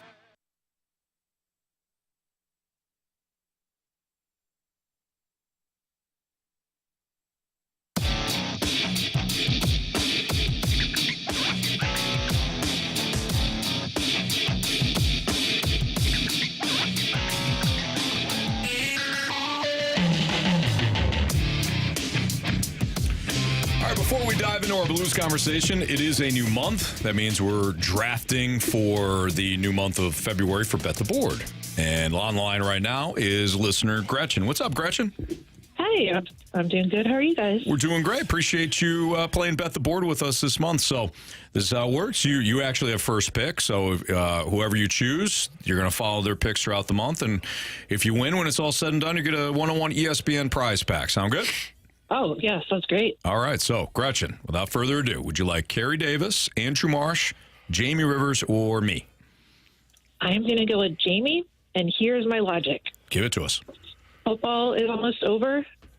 There's not really any other sports going on right now except hockey, and he's the hockey guy, so that's why I'm going Jamie. Oh, wow, yes, that's a great... Gretchen.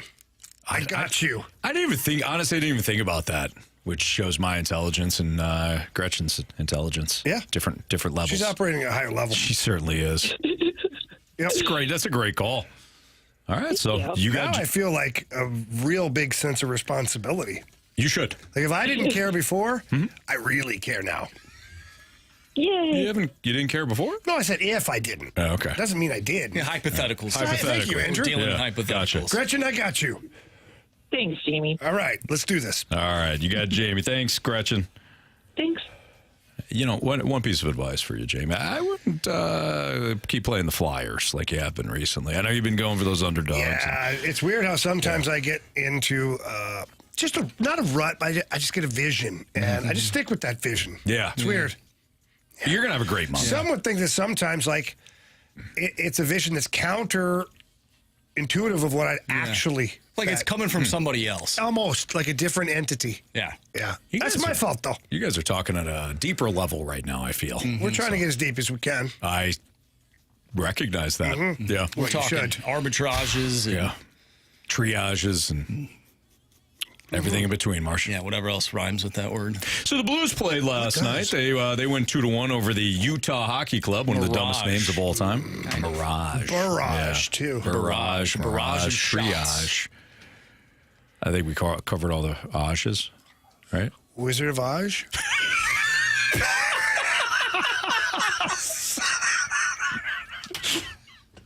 No idea why that just happened.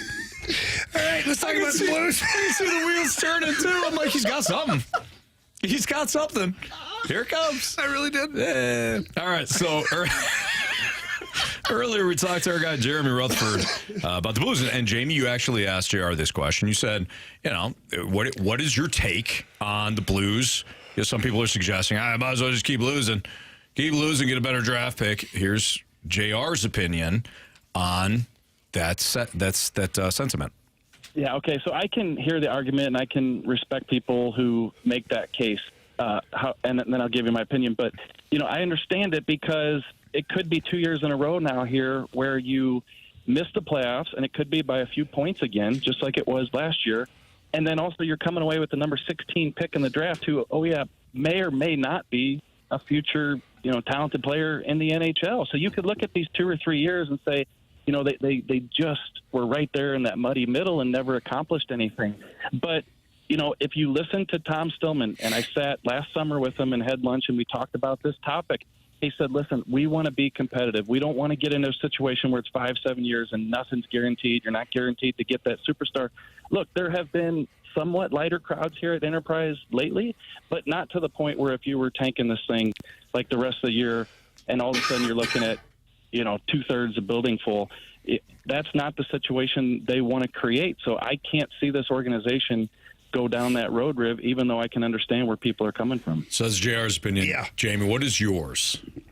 So you've already lost a lot in the last couple of years. Like you have. Like you had your wholesale of Barbashev, O'Reilly, Tarasenko, Mikkola. I mean, you name it, you traded everybody because it was like, well, we're going to go into this retool. And so we bought into the retool, which is fine. You had to do something. And you couldn't go into a rebuild because you have too many players on long contracts that you couldn't get rid of. So you can't actually go into a rebuild and you have, like, actual players. Right. You're supposed to stink. So you're going to be in this muddy middle no matter what.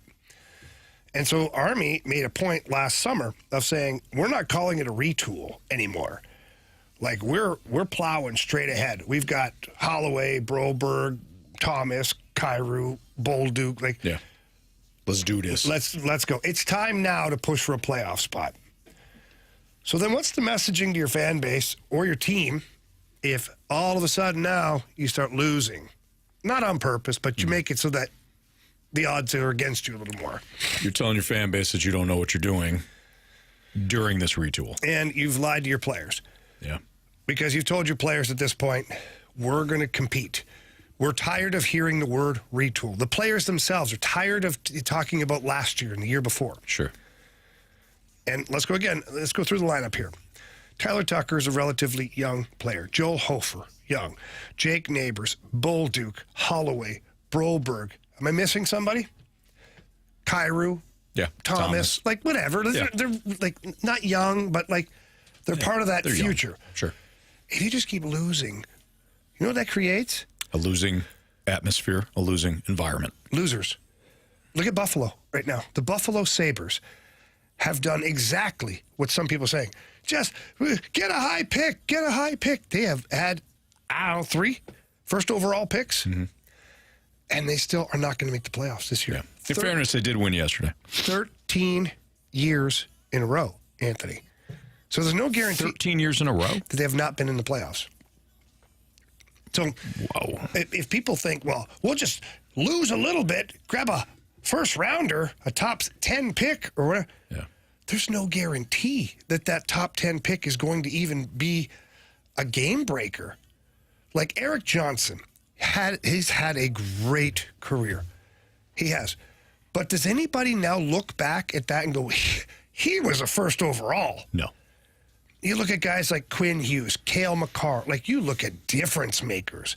Even in that draft, Jonathan Toews was available in that draft. Like, so just because you're picking a high pick doesn't guarantee you a dynamic star, doesn't guarantee you a difference maker, doesn't make sure you're going to be in the playoffs. The group that's here right now, I want them to know what it feels like to play meaningful games. Holloway and Broberg, they've played meaningful games. Right to Game 7 of the Stanley Cup Final, those two. Right. Snuggerud hasn't played anything in the NHL.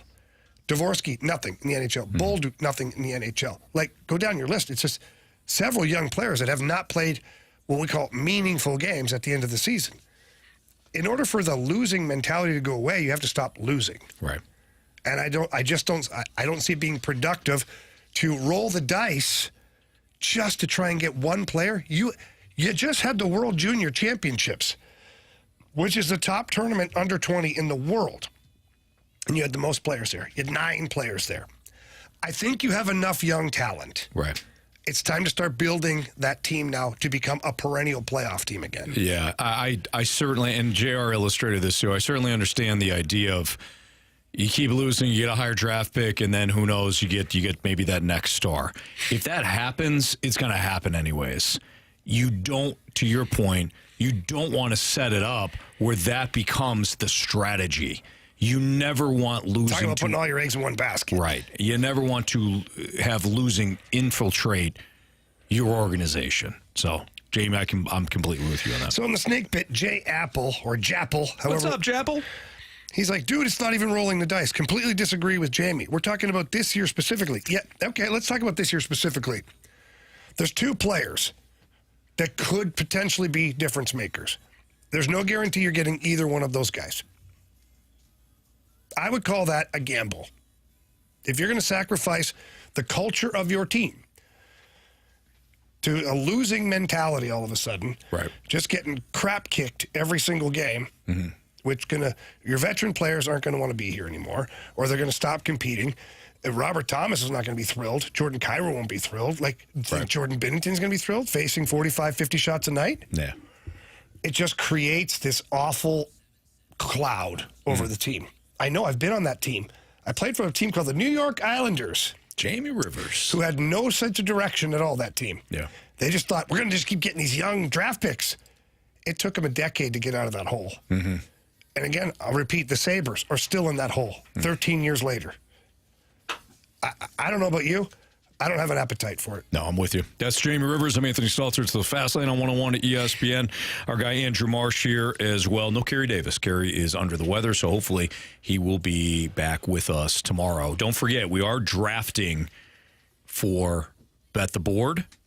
So we do need new Bet the Board contestants if you want to play. If you haven't played at all or haven't played in several months, feel free to text in. Jamie was just selected with the first overall pick by Gretchen, but there's still 3 of us, Marsh, me, and CD, that's available. One last thing in the snake pit. Splashback 2 says, aren't the 9 players part of the retool that started years ago but hasn't had time to take effect yet? Yes. So yes, Splashback Deuce, please discuss this with Sir Japple in the snake pit and let him know that this pick or whatever, it could be years before this player's developed and ready to go. It's easy to say, just lose and tank. It's easy to say that. But are you willing to go through the anguish? How many teams have done that? And then the rebuild is 8 to 10 to 12 years. Right. No thanks. Not up in here. Nope. All right. Let's do a sports 6-pack. Yeah, I think it's time. Yeah. I think it's time for a 6-pack. So if you got a question for us, the Air Comfort Service text line is 314-399-9646. Send in your questions to the Air Comfort Service text line, and we will answer them next on 101 ESPN.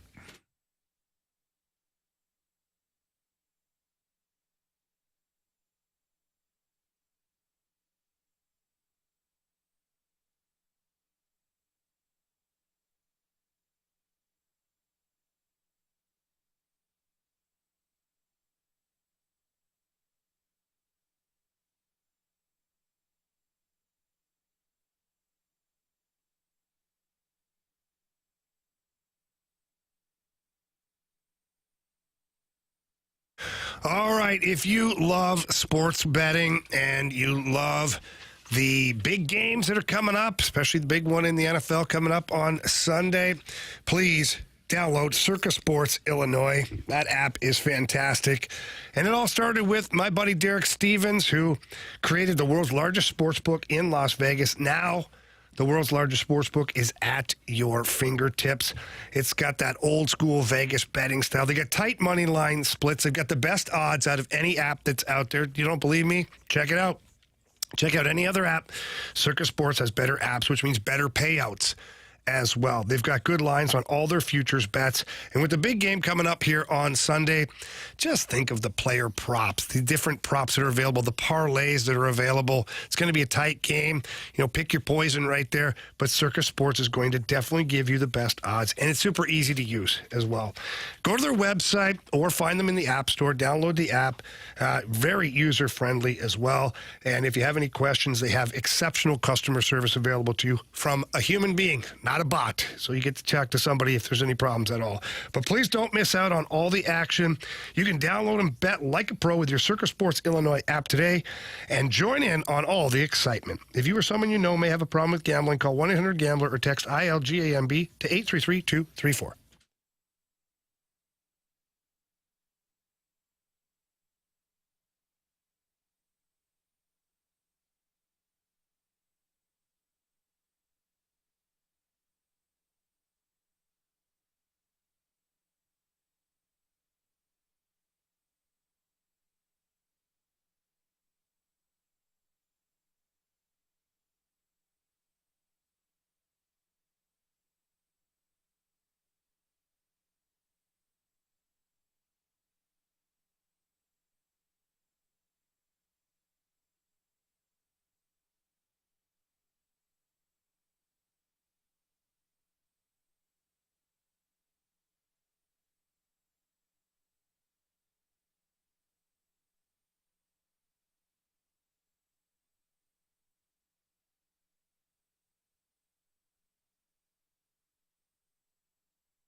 ESPN Sports Center.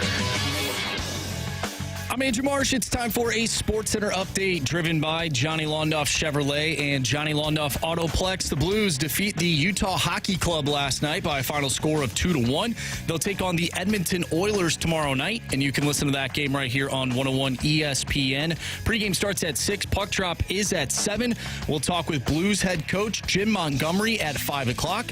So stay tuned for that. Coming up next, though, we have our Sports Six-Pack. So get your questions into the Air Comfort Service text line. line, 314-399-9646. Six-pack coming your way next. I'm Andrew Marsh, and the Sports Center update is driven by Johnny Londoff Chevrolet and Johnny Londoff Autoplex. See them at londoff.com. Chevy, together we drive. Are you kidding me?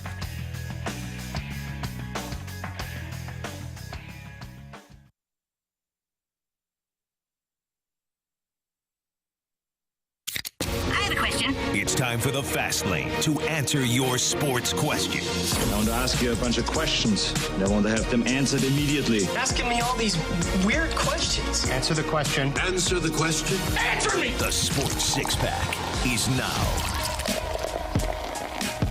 And actually, the Sports Six-Pack will be in a second because we have Dan on the line right now as we continue our February Bet the Board draft. What's up, Dan? Hey, guys. Doing good. How are you guys? We're doing great, man. Appreciate it. Thanks for listening. Thanks for playing. Gretchen selected Jamie first. So now your options for the month of February for Bet the Board are Andrew Marsh, Carey Davis, or me. Who would you like to take? I have no choice. Fire up Stalter. Yes. Yes, Dan. Oh, no. Yes. Nice. He said fire up Stalter. He said fire. Now, Dan, I've never, not that I haven't been motivated before, but I am fired up right now. Oh, man. We're just going to say fire up the entire time. Dan, I got you, brother. I am headed to Vegas for my 44th birthday tomorrow, so here we go. Congratulations. Where are you staying, bud? We're staying at the Venetian. Nice. Okay. We're Birthday. going to be rooting on our Eagles all week. Go Birds. Going for the Eagles. All right. So birthday this week then or today? Or Right. Birthday is Thursday. Coming home to watch the Super Bowl here Friday. Well, happy early birthday to you, man. Travel safe. Have fun. And for your sake, go Eagles. That's right. All right. Yeah, while you're there, Dan, if you want to change the scenery, check out Circa, the casino downtown Fremont Street. That's where we're going tomorrow night. We're going to hit up Fremont Street tomorrow night and get that out of the way and hit up Circa and see what it's all about. Dude, you're going to love the sports book. It is a lot of fun to watch all the games, and it's an amazing spot. Great restaurant in there, too. All right, we're definitely going to check it out. I'll let you know. All right, Dan. Thanks, man. Thank you. All right. So Dan is Why'd you roll your chose eyes me. at me? For what? Why'd you roll your eyes at me? For what? I said that for him to go check out Circa, and you rolled your eyes. You don't even know it. I looked. Because that's Anthony's guy, Jamie. You're trying to take him away. Yeah, I see what you're doing. Circa's my guy. But Gretchen chose you. Yeah, I want to help Dan out. Said fire up Staltz. Obviously, Dan has, we'll say, questionable decision making. What? Let's bear it out with me here. He picked you. So then I wanted to make sure that he didn't pick a bad spot to go in Vegas as well. So I sent him to a good spot, the Circa Sports Casino. March, remind me, in 2024, full calendar year, how many winning months did Jamie have? And how many winning months did I have? I think I had 2 or 3. So I think in 2025, Anthony, you said? In 2024. Because Carey's only got the one this year. 2024, Jamie won 3 times. Not won 3 times. Anthony, you won 3 times. So I what's don't your know point? what's your point about the whole, it doesn't make good decisions. I didn't say that. I said I wanted to make sure questionable he didn't. decisions. Questionable at best. I'm watching you, Jamie. Then you roll your eyes when I'm trying to I did. send people to an amazing establishment. Well, you know what? Why go to Vegas when you can play Underdog Fantasy right there from your app? It's available in Missouri now, folks. It's not the world's largest sports book, which is available right at your fingertips. Just across the bridge right now. Be here soon. Question number 1. All right, from the 314. At least you were intentional about it. Yeah, no, what? Hey, Jamie. Uh-oh. Hey, Jamie. With the NHL bringing back the Four Nations tournament, if a key player like Parayko or Bennington were to get hurt, especially since this is essentially an exhibition, do you think it's worth the risk? Should this kind of event be happening in the middle of the season, or is it something that should be saved for the off-season? Well, since the NHL is going to be rejoining the Olympics coming up, I think next year, you kind of have to get used to things being in the middle of the season because that's just the way it is. So I actually think the NHL, I know that the NHL purposely put this tournament together to get teams and the league back up to speed with how the schedule would play out with a 2-week break in the middle of the season and the amount of games per month and things like that. So, no, ultimately it'd be great to play it in the summertime, but let's say you're one of these guys that made it to the Stanley Cup final. Let's say you're Matthew Tkachuk and you're Connor McDavid, and you played a war, 7 games, right to the end, and then you got a tournament a month later, best on best. First of all, the team that won is going to be completely banged up for weeks on end. Yeah, it just doesn't work. So this is the best way to do it. And if guys get hurt, then teams do take out insurance on players and things like that. And you hope for the best. Nobody wants anybody injured. Question number 2. From Blakely, should Cardinals fans put all of their attention towards the Blues with the Dodgers owning Major League Baseball for at least the next 5 years? I can't tell you what to do, but you might as well. I'll answer it this way. I can only answer for myself. I love baseball, but baseball has been so uninspiring over the last 2 years now. Their free agency period, it started to get exciting again, and then the Dodgers scooped everybody up. This is not a Dodgers. Let's ruin this game. This is not an anti-Dodgers thing. The Dodgers are operating under the rules that Major League Baseball has. Don't care. I hate them, but I don't hate them for the way that they're operating. Major League Baseball continues, in my opinion, to spit on its own fans. Just say, we don't care. We don't care about you. We'll black out your local games unless you have the right app or whatever. So we'll black out your local games for you. Merry Christmas. We will let you watch your favorite team play until they're eliminated about April 12th because you don't have the Dodgers roster. We're basically going to tell you the 4 teams that are going to play in the Final Four, the championship series. And everything's going to be pretty predictable, which is great for entertainment. I don't know about you guys, but when I sit down and watch a movie or a TV show or a live sporting game, I want to know the end. I want it to be really predictable. Really? Yeah. I think it's boring AF. See, I like think it's boring A-Fastly. I like when things seem to be predictable, but then it goes a different direction. John nice Cena twist. not winning the Royal Rumble this weekend. Like, everyone thought that maybe he'd win, but, Jey Uso ended up winning. Sure. That was predictable to me, but then it didn't happen. Right. So should you pour into just the Blues? You still got to do something in the summer months, but I think the expectation should be that your team's not going to be able to compete. And I think that 29 teams can say the same thing. How is that healthy for baseball? It's not. Thank you. It's not. My esteemed colleague Jamie Rivers is correct. Question number 3. Flight says Stalter, that's a hilariously stupid take. Thank you. Who's that, Mac? No, it's Flight. Oh, I think Mac has several different names. Oh yeah, now. you were here when Mac that might be Mac. I was reading up on some of the things. Did you? Yeah. Yeah. Mac's a big fan, apparently. Sounded familiar. Well, he's back in the good graces, I think. Oh, I just got to stick to football from Flight. Yeah, it's him. He's back. No, but don't you barely know football? Entry that how level. that started? Entry level. Got it. But that was from Mac. That's not from Flight. That's true. Well. Yeah. Anyways, I will say. Can I say this real quick? Like, Flight, if you have a differing opinion, I'm open for it. That's just my opinion on it. So if you got a counterpoint on it, I'm willing to hear it. Go ahead, Marcia. Sorry. From the 314, Jamie, did you see the hit on Alex Pietrangelo? And if so, what did you think about it? And what is the biggest hit you've ever seen in a game live? Oh man, yeah, I saw it. Petro, what are you doing? It was a little bit late-ish, but he was admiring his pass and just about got buckled into a backflip. It was a massive hit. A really big hit. Biggest hit I've seen? Man, I've seen a lot of hits. I've seen guys get put through the glass. I've seen guys get put through the Zamboni doors under the ground. I've seen guys into the bench. Guys get knocked out coming across the middle of the ice. Guys that hip check, do a full front flip and land on their back. There's a lot of stuff I've seen. I've seen some stuff. Let's just put it that way. Of course. But that That is one of the biggest hits that I've seen in the last 5 years.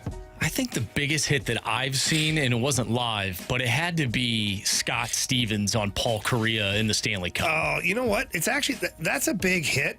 There's no doubt. Scott Stevens has way bigger hits than that. Yeah. If you want to really do a YouTube dive one day, go YouTube Michael Pekka hits. Mm-hmm. He's like 5'11", 190 pounds, played for the Sabres, the Islanders. And back in those years, it was like a 2 or 3 second window. Mm-hmm. Like you pass the puck, it was pass, 2, 3, bam, you could still get hit. Yep. And you'd have guys like doing the old drop pass and like watching, and Pekka would come out of nowhere and hit guys and like fold them like a lawn chair. Some of the biggest impacts I've seen. And there wasn't a fight 2 seconds after it? No. What's crazy is when we used to hit people like that, they would get mad at their own teammates. I was telling a story the other day on the road. Tim Taylor, who now works for the Blues. He was playing. He was a handyman in Detroit for a while. Yeah. Okay, then he played for the Lightning. And when he played for the Lightning, I was telling you guys how Detroit, we played the left wing lock, and the left defenseman was like a free safety. I could skate anywhere all over the ice because the sides were taken. Yeah. So Tim Taylor's playing center for the Tampa Bay Lightning. I forget who passed him this puck. But the only play the defenseman had was Tim Taylor. And he was skating kind of up the middle, and I just was like lurking in the weeds. Uh-oh. And as soon as I saw the puck leave the defenseman's stick, I took like 4 horse strides. I knew I was going to murder him. And the pass was kind of behind him, so he had to like kind of look. And I hit Tim Taylor so hard. So hard. Like I hit him so hard, I felt like I barely hit him. Like I thought I cut him in half. And he gets up, his helmet was on sideways. He gets up in the play and starts MFing his defenseman for the bad pass. You knocked him into a different sitcom. No, but that's how much the game has changed. Yeah. You used to lay a big hit like that, and guys would either take, okay, keep your head up, or, hey, I got a bad pass. It wasn't like, oh, everybody better go fight him because he hit me. Right. No, this is part of the game. If it was a cheap hit, then yeah, you got jumped or you got fought. But if it was a clean hit, you tell yourself, hey, pick up your straps, buddy. That's great. I feel like today that'd either be a charge or and if it was a hearing. Well, yeah, like Tyler Tucker had a great hit last night, and then all of a sudden has to answer the bell off a clean hit. But I will say this: that was McBain. He hit McBain, and McBain challenged Tucker himself. That's fine. That I'm okay with. You're not happy with getting your bell rung? You go fight your own battles. Right. What I hate is as soon as there's a big hit, 4 guys jump on the guy. Yeah, how dare you hit him? Right. It's hockey. Idiot. Yeah. Like, I wouldn't even fight the guy. If it's a playoff game, I'd go murder somebody. I shouldn't say that, eh? I would go hit somebody. Hypothetically. Yeah. Metaphorically. Then just let the other team jump on top of me, try to fight me, and take the power play. Flight did respond. He said, look at the last 20 years in Major League Baseball. Tell me it's the most predictable sport. Flight, I said the last 2 off seasons. You went back 20 years. That's a straw man argument. It's a straw man argument. Flight really hates us. The Dodgers have won the 2 championships in the last 5 years. One of them was COVID year. Again, the last 2 years have become predictable based on what the Dodgers have done. So I'm only responsible for what I say, not for what you hear. Let's continue a very quick Sports Six-Pack. We have Jim Montgomery coming up in 10 minutes. We'll continue our Sports Six-Pack next.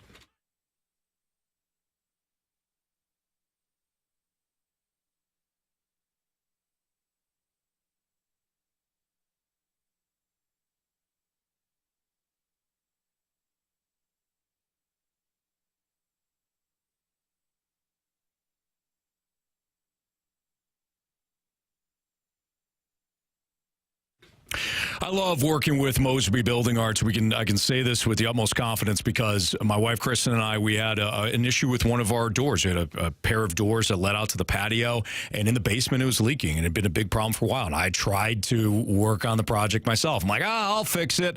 I don't know what I'm doing. But fortunately, Mosby does, and they came over, I think it was, 2 weeks ago, and they came in, and the guys even worked in the snow, and, they cleaned up after themselves, but the work that they did was unbelievable. Doors, just not doors, right? Like the flooring was impacted, the basement was impacted, and they did a great job. No leaks. Thrilled with the work from Mosby Building Arts. You will be too. the wrong remodelers, they'll come in, they'll cut corners, they'll, maybe disappear halfway through the job. They get a different bid and they go and they think, we'll come back at some point, and they never do. They leave hidden costs or surprise fees after the project starts. None of this is what Mosby does. Everybody's up front. They do high quality work. They provide honest pricing. The designers have great taste as well. If you're designing a bath or kitchen or whatever, Mosby Building Arts, phenomenal. So see for yourself.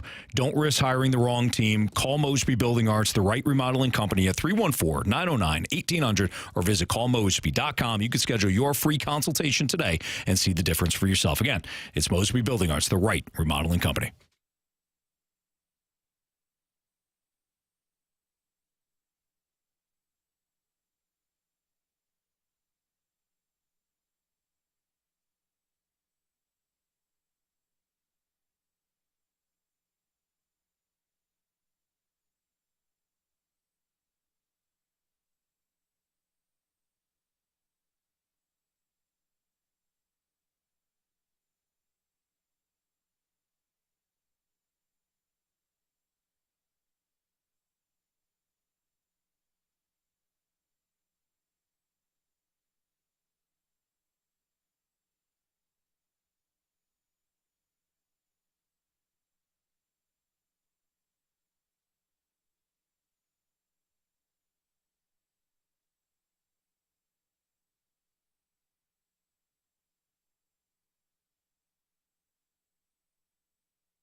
It's time for the Fast Lane to answer your sports questions. I want to ask you a bunch of questions. I want to have them answered immediately. Asking me all these weird questions. Answer the question. Answer the question. Answer me! The Sports Six Pack is now. All right, very quickly, we'll maybe do one here because we've got Jim Montgomery coming up. So, Marshy, without further ado. Question number 4. All right, so Dalibor Dvorsky, AHL All-Star. We had a question from the 660. Hey, guys, how about the showing that Dvorsky had at the AHL All-Star weekend? Jamie, your thoughts? Yeah, the kid's good, man. He's scoring goals right before the All-Star game, and then he went to the All-Star game. He won the with the accuracy shooting contest there. He had another goal on the breakaway challenge, and I mean, this is what you want, man. If you're the Blues, this is exactly what you want. This is exactly why you put Dalibor Dvorsky in the American Hockey League. He played in the OHL last year, dominated. And the Blues had the option this year, sending him back to play another year in junior hockey, or because he's from a European / non-North American country, they were allowed to put him into the American Hockey League. This is the next step. What have I always said? For a player, you're the best around. Well, you are, Anthony, clearly. But a player has to dominate at the level that they're at before you can move them to the next level. Mm-hmm. He dominated junior hockey. Now he's getting to the point of dominating the American Hockey League, like from his own team standpoint. I'm not saying he's the best player in the league, but at some point it's like, okay, he needs a bigger challenge now. Yeah. It's time for the next move, and that will be the NHL. This is how you properly develop and bring a player along that's going to have an impact on your roster.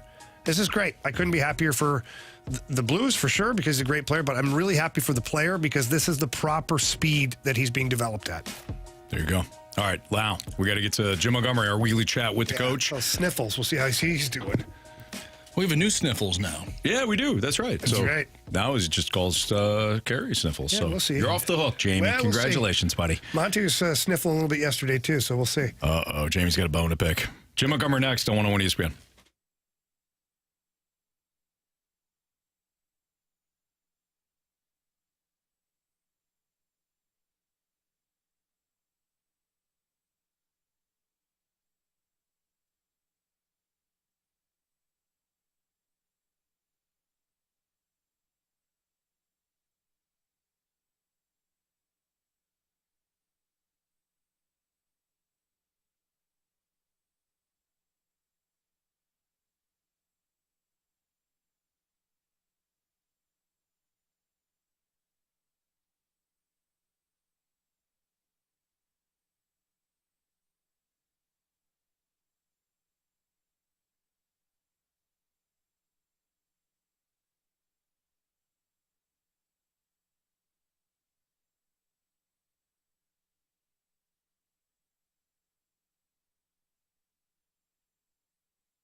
With the head coach of your St. Louis Blues, Jim Montgomery. Coach Monty is presented by Twin Peaks. Eats, drinks, scenic views.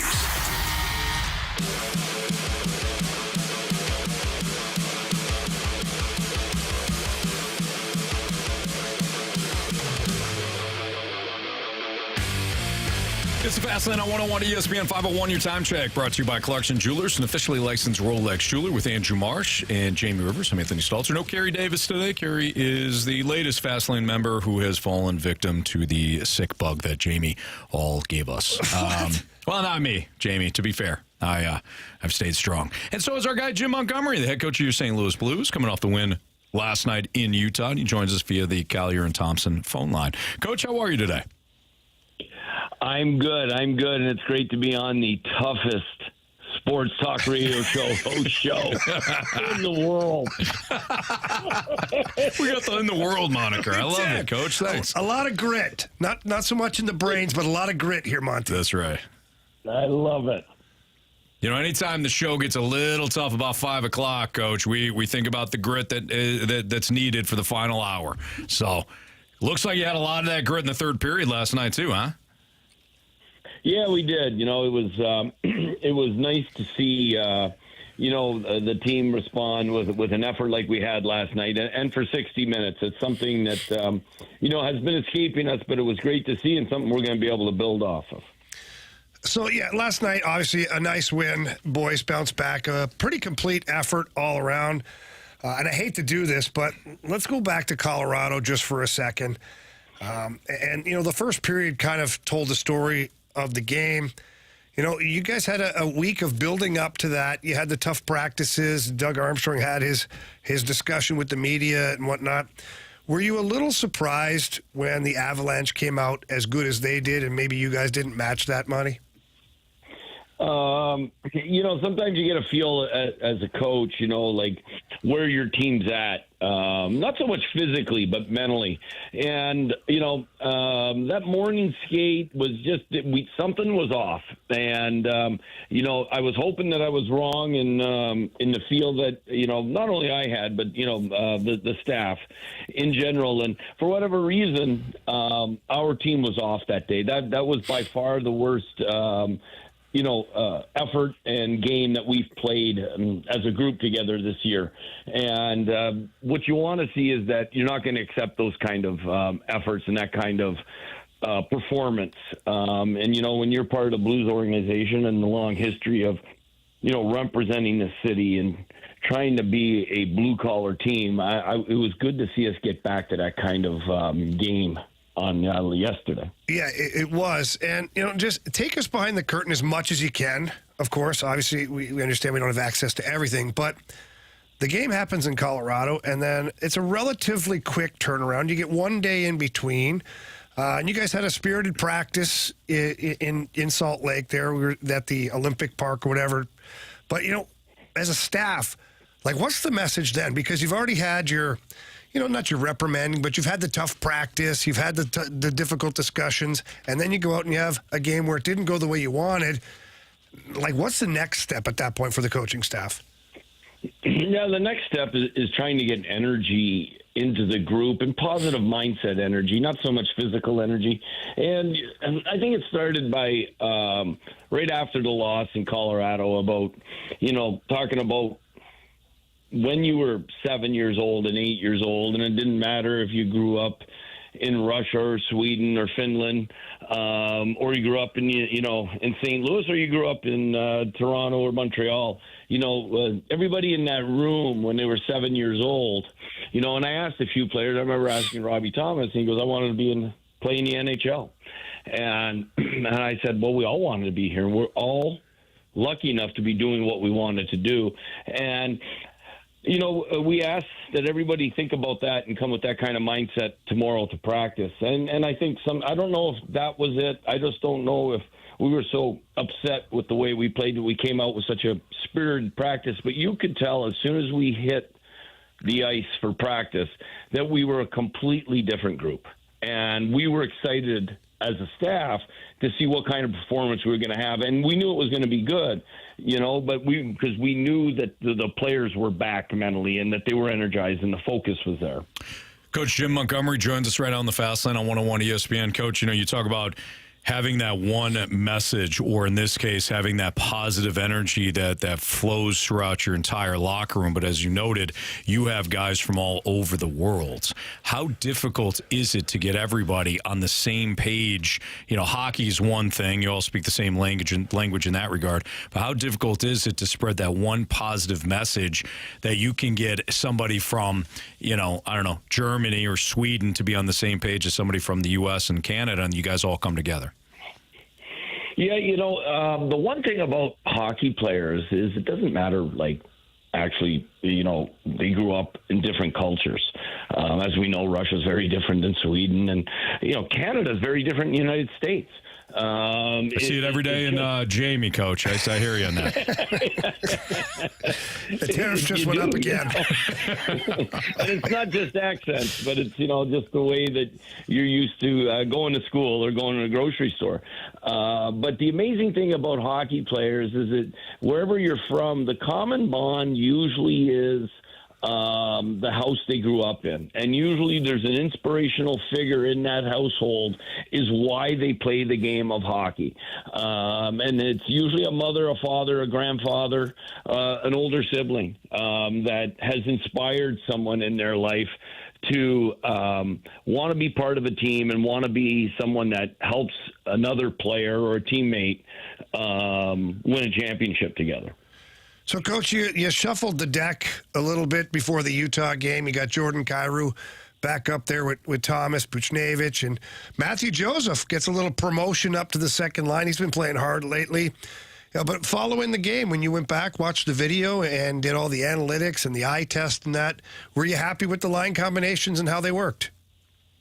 Was happy with the line combinations. I thought every line played with purpose. I thought every line was physical and every line worked. So, it's something to build off, and now we got to, get ready for Edmonton here because, we got the McDavid-Draisaitl show and one of the best teams in the league coming in, followed up by Florida. But we're just going to be focused on getting ready for tomorrow morning to play the Edmonton Oilers. Hey, Coach, I think it goes without saying that Colton Parayko was certainly a missed individual in Colorado, especially when you got some of those premier players on the other side. How nice was it to have him back in Utah? Because it looked very noticeable to me, but also how nice will it be to have him against those guys in Edmonton? Yeah, I mean, when you have someone that is such a physical specimen on the ice, not only is how tall he is, how long he is, but how well he skates and how competitive he is at defending and putting people on their heels offensively. It's the nightmare matchup. If there is a tough matchup for your McDavids and McKinnons of the world, it is a long defenseman that can really skate and take away time and space. And, we're very fortunate to have Colton on our side, and he will be out there. 97's out there all night tomorrow night. How rare is it to have a player like Colton Parayko? I mean, just describe the dimensions and what he's able to cover from a defensive standpoint. You played the game. You've observed the game. How rare is it for maybe casual hockey fans, how rare is it to have a Colton Parayko on your ice? Well, it's very rare. Like every team desires to have, a defenseman that can match up against anyone and shut the other players down. Then you combine that with the ability to score goals and make those talented offensive players have to defend. That's where the matchups can tilt in your favor, and that's why we're so grateful to have Colton in our organization. Hey, Monty, I've never asked you this yet, but now that we're, quite a few games into your tenure as the Blues head coach, and I know you did development coaching in the USHL and certainly at the collegiate level, but as a head coach in the NHL, you've been very fortunate. You went to a Dallas team that had good leadership, a lot of good players, and then a Boston team, again, good leadership, a lot of talented players, elite teams. But your mission this time here in St. Louis is starting out a little different based on the fact that, the team's still going through that retool/rebuild, whatever you want to call it. How has that been for you? What kind of an adjustment is it for you to be coaching a team that's not quite where they want to be yet? Yeah, I mean, it is a different challenge, but with that challenge comes having a coaching mindset for today, because you're always as a coach, you're always immersed in the present because you you live and die with the wins and losses. That's never going to change. But when you come to St. Louis and you know you're growing for today and growing for tomorrow, it doesn't change the way you act in the moment. But when you're approaching the team, and you're trying to grow the team for tomorrow, it does put your mindset in a little more of a patient mind space. Coach, we appreciate the time as always. We know you're traveling, you're always busy, but again, we appreciate the conversation and for you having a lot of insight for us and our fans. Well, I appreciate being on, and hopefully you're still there next week because you're clearly the toughest one of the three. Coach, I appreciate that. These guys aren't going to say it, but, just to have that coming from you, I do. I appreciate that, Coach. Thank you very much. And you're right. You're absolutely right. That hurts, Monty. I'm not going to lie. It hurts. You know what? See you tomorrow, Rev. No, just for that, I'm not doing the game tomorrow. You're stuck with ESPN, okay? All right. Cheers, guys. See you, Coach. Thanks. Bye.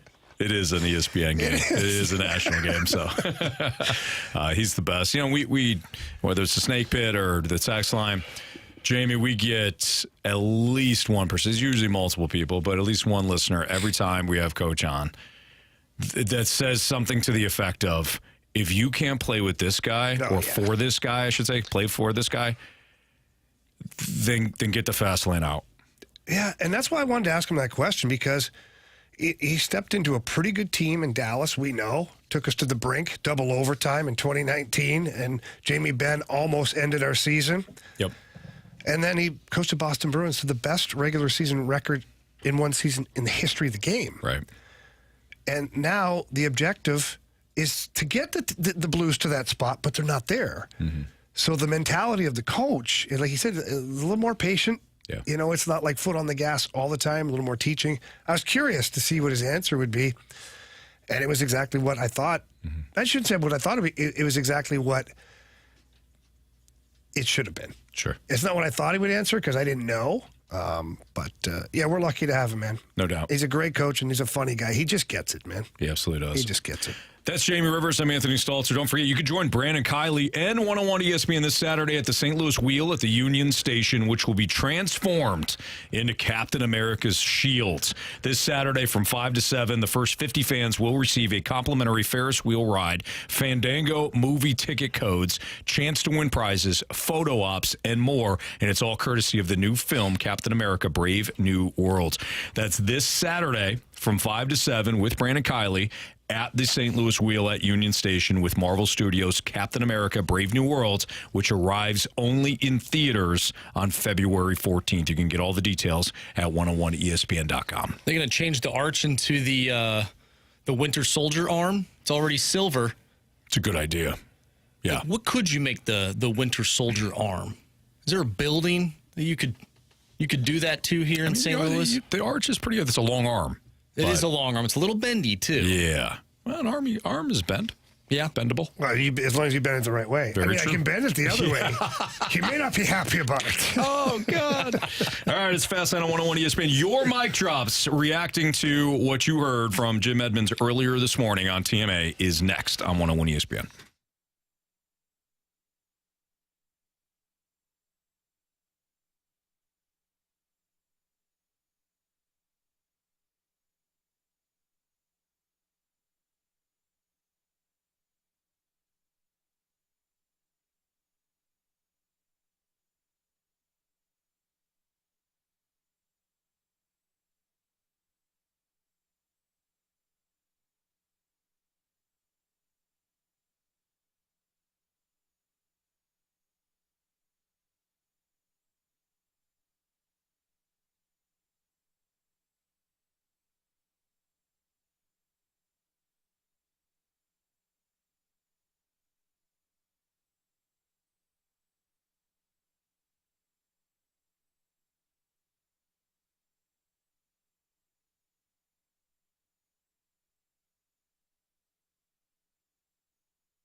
Fast Lane, 101 ESPN. Andrew Marsh, Anthony Stalter, myself, Jamie Rivers, and we've got Jay Hood on the line for Bet the Board. Can we just call you Hoodie? Is that okay? That's perfect. All right, Hoodie. Who you picking here? I think who's off the board so far, Marshy? Now that'd be you. Yeah, and Fire Up Stalter. That's right, Fire Up Stalter. So you got Andrew Marsh or Carey Davis left. Oh, it's Carey all day. Oh. All right. He's not even here, too, to celebrate. Wow. So, Hoodie, let me ask you a question. Sure. If you would have had first pick, would it still have been Carey Davis? 100%. Okay, all right. It makes sense. He did win last He did. last month. I mean, recency does count. Pretty smart guy. Yeah. Very smart. Absolutely. All right. Well, good luck to you. We'll be keeping track of everything, and hopefully you're a winner at the end of this month. Yeah, me too, man.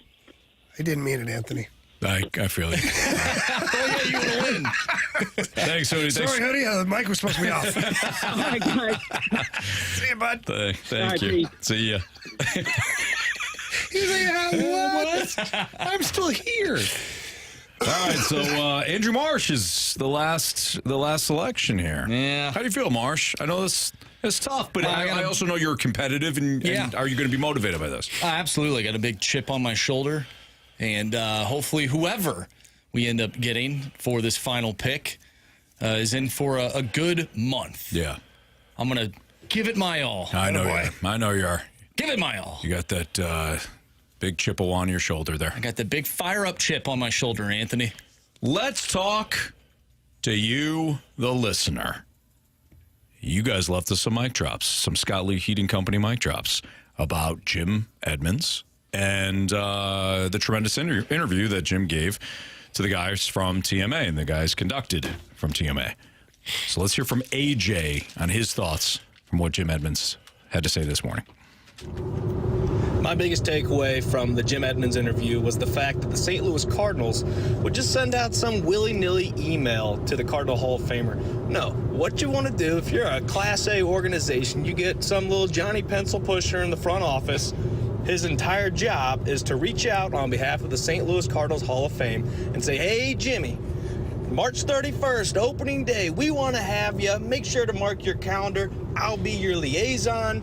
Cardinals love what you've done for us in the past, and we would love to see you be a part of this organization in the future in whatever capacity that might look like. Not to mention, Jimbo, we've got spring training coming up. By no means are you required to go, but doors are always open. I'm your liaison. I can help schedule flights, get those things on the calendar. But sending an email to your Cardinal Hall of Famers, that's pathetic. Who was that again? That was AJ. AJ. That sounds to me like it'd be some kind of a special project. We gotta get Kirsch on it. Hershey, contact the alumni. Come on, man. Are you not VP of Special Projects? As soon as he said I was choked on my chocolate I mean, bar. you and I looked at each other. You were in my head, I was in yours. Yeah. It's all Hershey. Come on, man. AJ, I'm with you. It falls into like the category of I don't. And again, I don't know, but I don't think this is malicious. I think they're incompetent. I think this is a situation. Not malicious at all. It's not. It's not a malicious thing. They're not doing it on purpose. They just don't know what they're doing. Oh my God! Like it's not 5 o'clock hour. It is not a priority for them. It's not a priority for them to reach out to the Hall of Famers to make sure we're all on the same page here and for them to feel important. If it was a priority, you wouldn't have Jim Edmonds saying that. And I'm sure he's not the only one. He's probably not. And it goes to like the attention to detail. Marsh. Details matter. Especially in an investigation.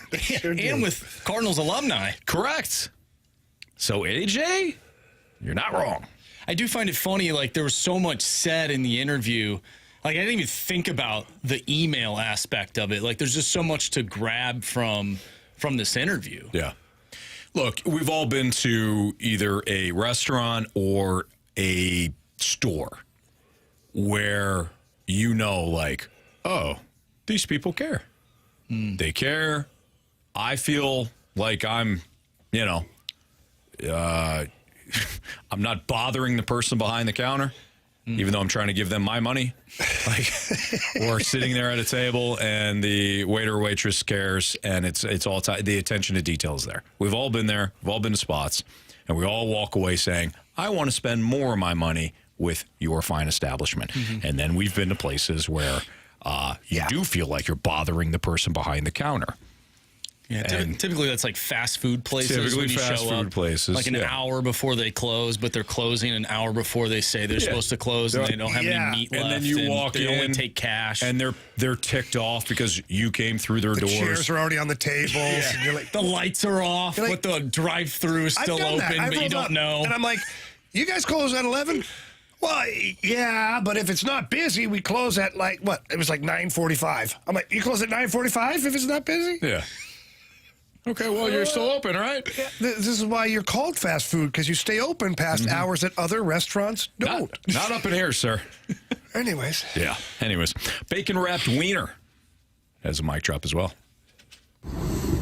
All right, so I'm trying to spin this in a positive for the Cards here, right? Because obviously Edmonds is a big-time name, saying something about a big-time organization in the Cardinals. But the Cardinals don't want these big-time names down in spring training and whatnot, right? Because it's going to muddy up the waters. I mean, you've got a coach right now who's never played in the MLB, and he's getting puppeted around by Mo, who's also never played there. It's just a bunch of wannabes running an MLB organization, and they don't want to bring in all the actual ball players who know how to play to ruin what they're trying to preach. It's like, oh, no, we like your guys' words, but we have that on paper over here. We can give that to people. We don't need you to say it because we've got it all in data right here, and that's how we're going to do things. So y'all just bugger off, and we'll do it our way. And the old people who like to communicate, the quote-unquote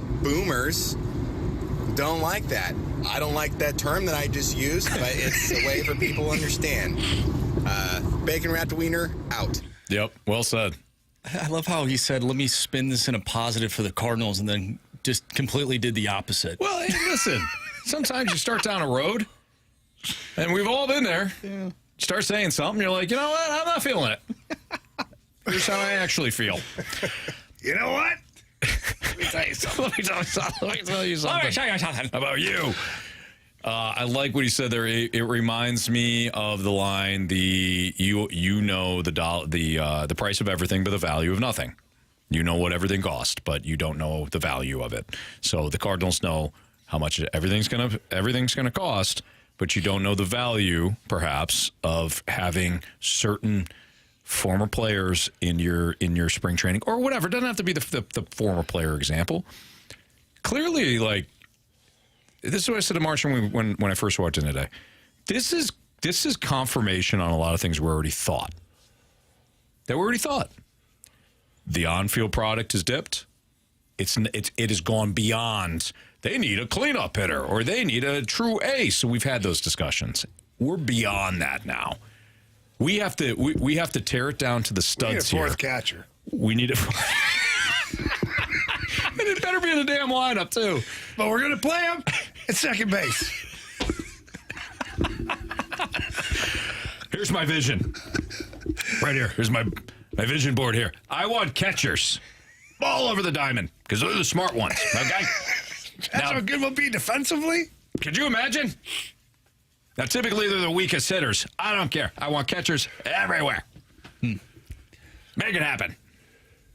It wouldn't make sense to me. And they're inexpensive. Move your catcher to second base. We've seen it happen before with people. Imagine catcher throwing to catcher when they steal a base. Right. Catcher to catcher. We've seen people with not strong arms move to second base before. So maybe, it's not something that we haven't seen before. Hear me out.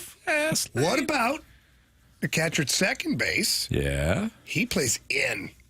Okay. In. Yeah. And then when they go to steal a base, the catcher throws it to the second baseman because he can't get to second base. Great call, yeah. And then that catcher with a strong arm throws it to second base for the out. Like a relay. A relay. Because one guy's arm isn't strong enough to get it there. Yeah, I don't know if that would work, but it is worth a try.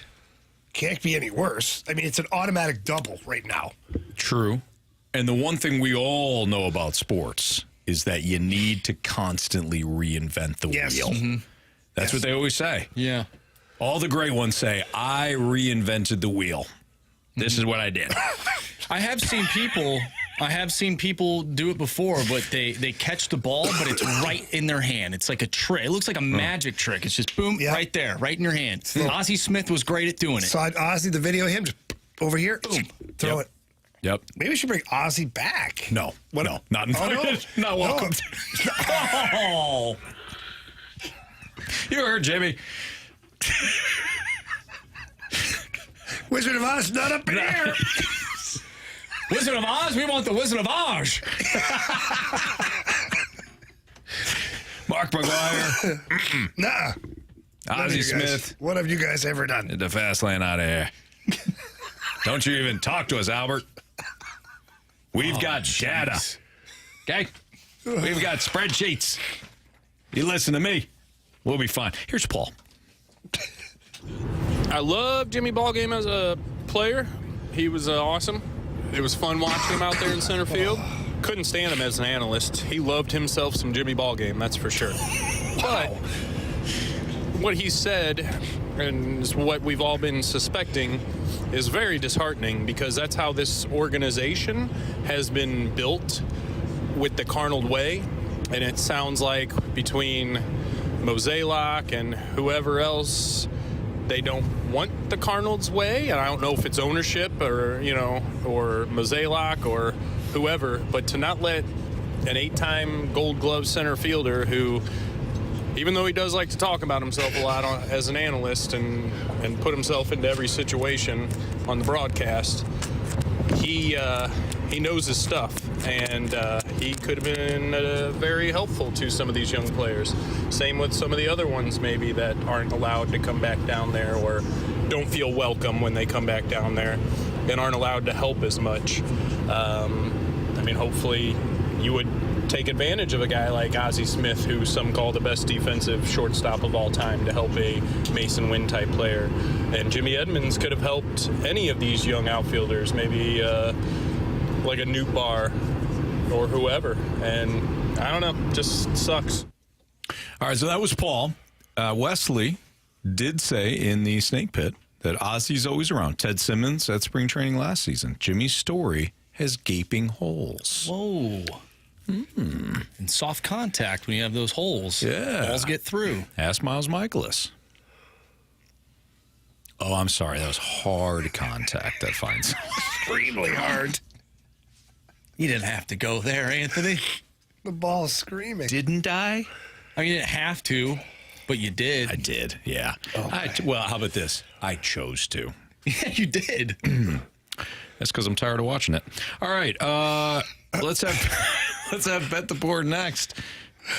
It's the first day of the month for us. Baby. And Bet the Board here on 101 ESPN.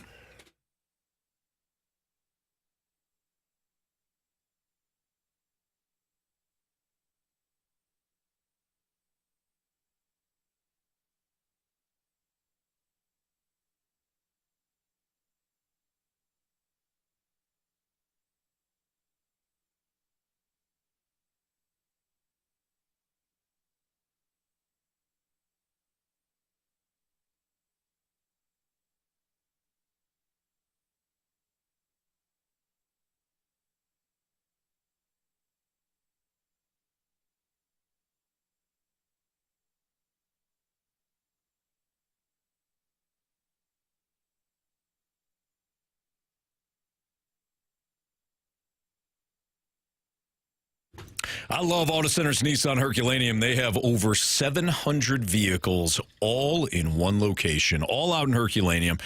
What my wife Chris and I did was we started online. We went online to AutoCentersNissan.com. We picked out about 5 or 6 vehicles to test drive, different makes, different models, because they do have new Nissans. They also have pre-owned vehicles. And when we narrowed it down, we took some test drives, and we fell in love with a pre-owned Nissan Pathfinder. It was perfect for our family. That third row with the 3 kids is perfect when it comes to the weekends when we got multiple sporting events going on like we just did, or if we need to take a long drive. The Pathfinder is great. It's got a lot of storage as well, but I've driven the Nissan Rogue. I've driven the Nissan Altima. Like I said, they've got different makes, different models. They've got financing options for everyone at Auto Centers Nissan Herculaneum. Every 2025 Nissan model in stock is also coming with their free lifetime warranty and 3 free oil changes. Plus, you get that peace of mind coverage with that 30-day return promise. Again, it's all out in Herculaneum. Tell them Stalter sent you. It's Auto Centers Nissan and AutoCentersNissan.com.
ESPN Sports Center. I'm Andrew Marsh. It's time for a Sports Center update brought to you by Saliga Heating and Cooling. The Blues win 2-1 last night in Utah over the hockey club. They'll take on the Edmonton Oilers tomorrow, and you can listen to that game right here on 101 ESPN. Pregame starts at 6. Puck drop is at 7.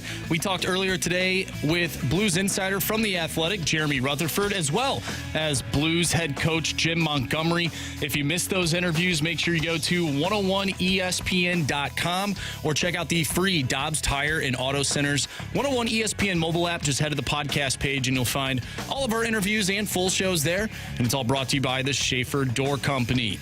We have Bet the Board coming up next. I'm Andrew Marsh, and the Sports Center update is brought to you by Saliga Heating and Cooling, an independent American Standard heating and air conditioning dealer.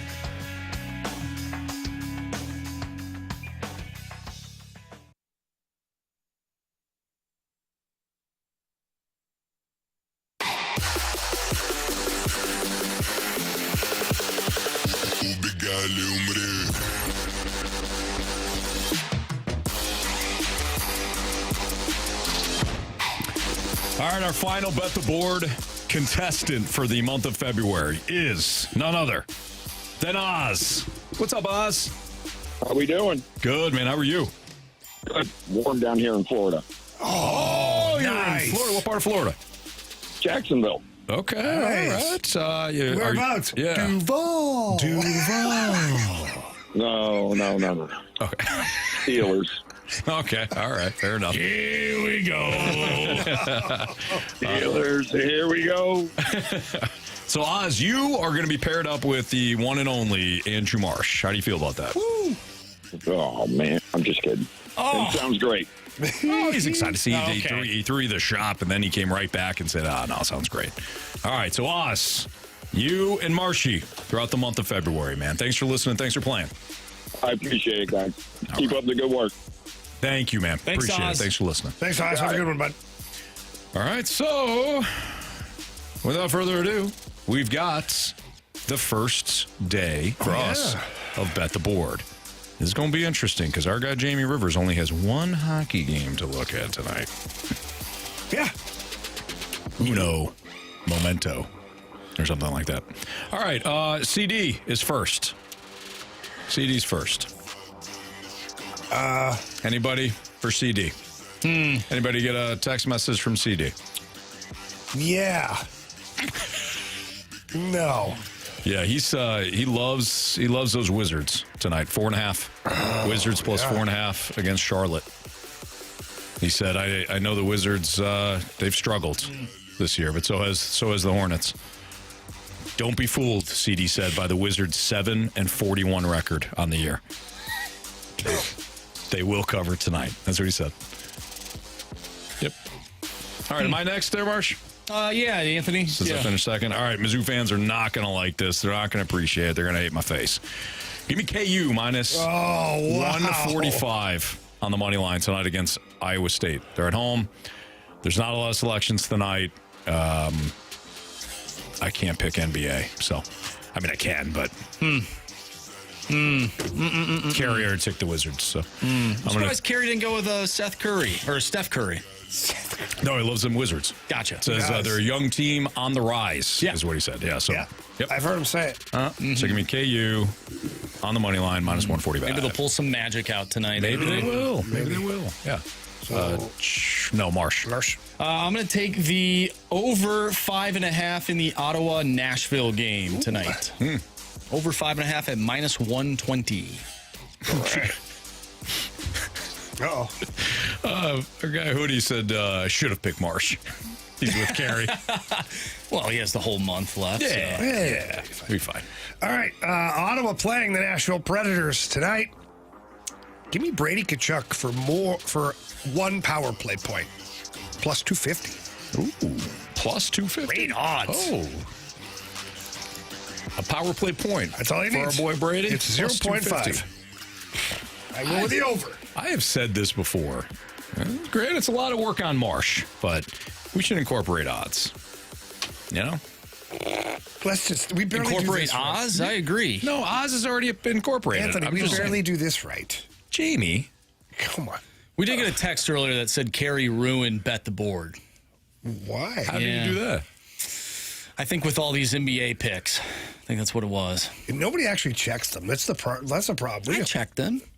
Do you, though? Yeah. Marshy? I don't know if I don't check them. Oh, no. I checked them. Is Carey on the up and up here? Anthony, if I didn't check them, Carey wouldn't be winning. I'd be winning every month. No, I just mean the odds for what he chooses. Oh, you're talking about that. Yeah. That I do not know. That's the honor system. He could just say, hey, give me LeBron James. Well, that's what we thought when Jamie kept picking Nolan Gorman to get on base. Half a base is all I needed. Yeah. Then he ruined Nolan Gorman. Remember, he stopped hitting. I wore him out. You did. He stopped hitting. I don't think for a I think month he and a went half. down to Memphis after that. Yeah. Jerk. Man. Anyways, hey, you could tune in next week as the morning after broadcast from Cardinals spring training all week long. TMA will be live from Roger Dean Stadium with all the latest news and notes from Jupiter, Florida. Don't miss the morning after live from the Cardinals spring training all next week on 101 ESPN. It's all brought to you by CarStar, your auto body repair experts. We have what you learned, 3 stars of the day, and maybe some criticisms and compliments. Mostly criticisms from Flight. That's next on 101 ESPN.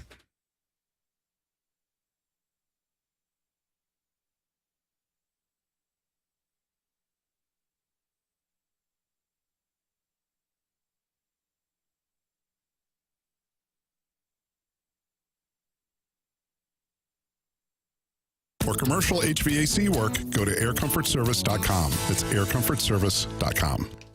Missouri got great news for you if you're a sports fan and you're living right here in Missouri. Underdog Fantasy is available to play in our state. It's the best place to get your big game party actually right there on your phone. It's called Underdog. And all you have to do is choose a couple of different players. For example, Chiefs and Eagles this weekend. I love the fact that Underdog Fantasy has fantasy points that you could choose higher or lower on. I like Patrick Mahomes to go higher than 21.45 fantasy points. I like Travis Kelce to go higher, 61.5 receiving yards. And I also like Saquon Barkley to go higher than a rushing receiving touchdown. So all he has to do is score a touchdown.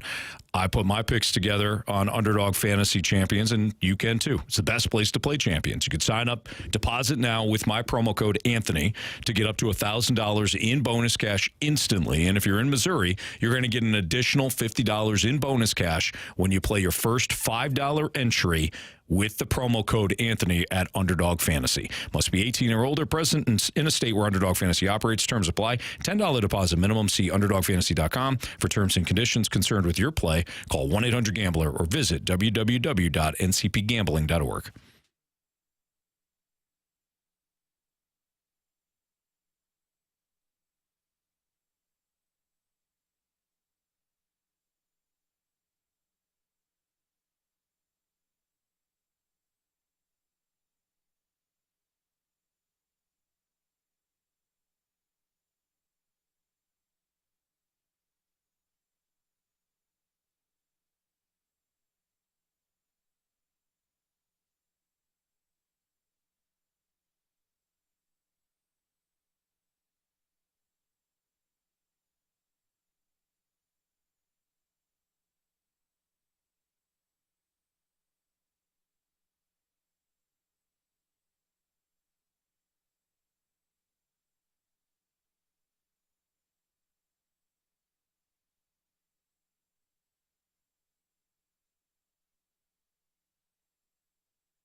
Well, if you're looking to sell your home, it can be tricky. The weather's starting to get better out there, and usually that helps sell your home.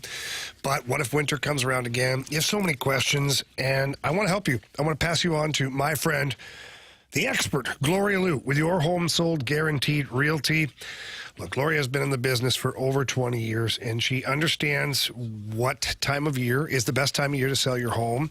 She also understands the St. Louis market, and what that means is that we know that different zip codes have different price ranges. That's just fine. It's the way it is. But Gloria Liu also understands that. So whatever your zip code is, Gloria Liu is going to find out exactly The right price to price your home to sell it quickly, get you to the closing table, and make you the most money possible. So quit guessing. Quit trying to figure things out on your own. Call Gloria Lou, sit down with her, talk to her, ask her any question you want, and all you have to do is call her at 314-325-6888. That's 314-325-6888, or you can always visit GloriaHasTheBuyers.com.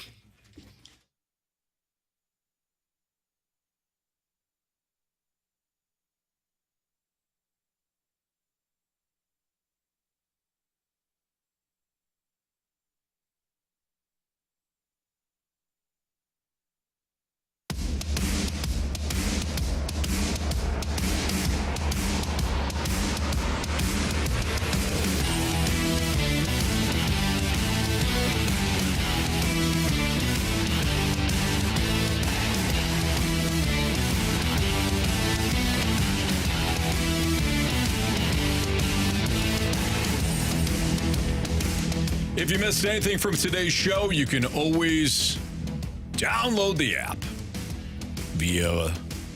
or download the podcast, I should say, via the 101 ESPN Dobstar and Auto Centers app, or go to 101ESPN.com. All the podcasts brought to you by Schaefer Door Company. All right, Marsh. Yes. What'd you learn today? I learned that the TMA received that email, Anthony, and we did not. What email? They received the email to go to spring training. Oh, yeah. And they're heading to spring training, and we didn't get that email. You knew we wouldn't. No, absolutely. But I was just hoping. Do you know why we didn't receive that email? Because of all the negative things you've been saying about the Cardinals over the last year. It's a good point. You know, we're trying to provide some fair, honest criticism. Yeah. Or, Clearly. you know, every once in a while, praise the team for the things that they do well. But you continue to bash them each and every day. It's really unfortunate. I don't know what to say. And since we're a team, even though we got that invite to our personal emails, we're not going to leave you. So, you know. But I think it should be said, Jamie, correct me if I'm wrong, that your negativity has spread to the Cardinals. Okay. And now TMA is going to go down to spring training. Okay. Well, I must have dropped the ball on that one. Shout out Aaron Judge. But, you know, maybe next year. Straight bullet for Aaron Judge. Maybe next year we can go and I'll clean up my act. Okay. You know, even if this team doesn't meet expectations, whatever those expectations are, I'll make sure to talk great about them. I'll wear the red glasses every single day. How does that sound? Yeah, that's more like it. That's kind of where we're going with this. Yeah, thank you, Marsh. Cool. What I learned today was straight from Jim Montgomery, who said that I clearly am the toughest guy on this show. He did. He did. I know he did. Jim Montgomery of your St. Louis Blues said, clearly you're the toughest guy here. Because I'm still standing after that virus wiped this all out, except for me. Anthony, you are the last of us. I sure hope you're not speaking too soon. I will likely be out Thursday and Friday. I'll likely be out the rest of the week at this point. Yep. Jamie, what'd you learn today? I learned that even though you may have met somebody a couple of times and even spent a little bit of time in their dressing room, that you can still forget their name. Kirk Hammett. You knew. You had the old brain fart. Yeah, but it doesn't matter. I mean, come on. That was a bad one. That was a bad one.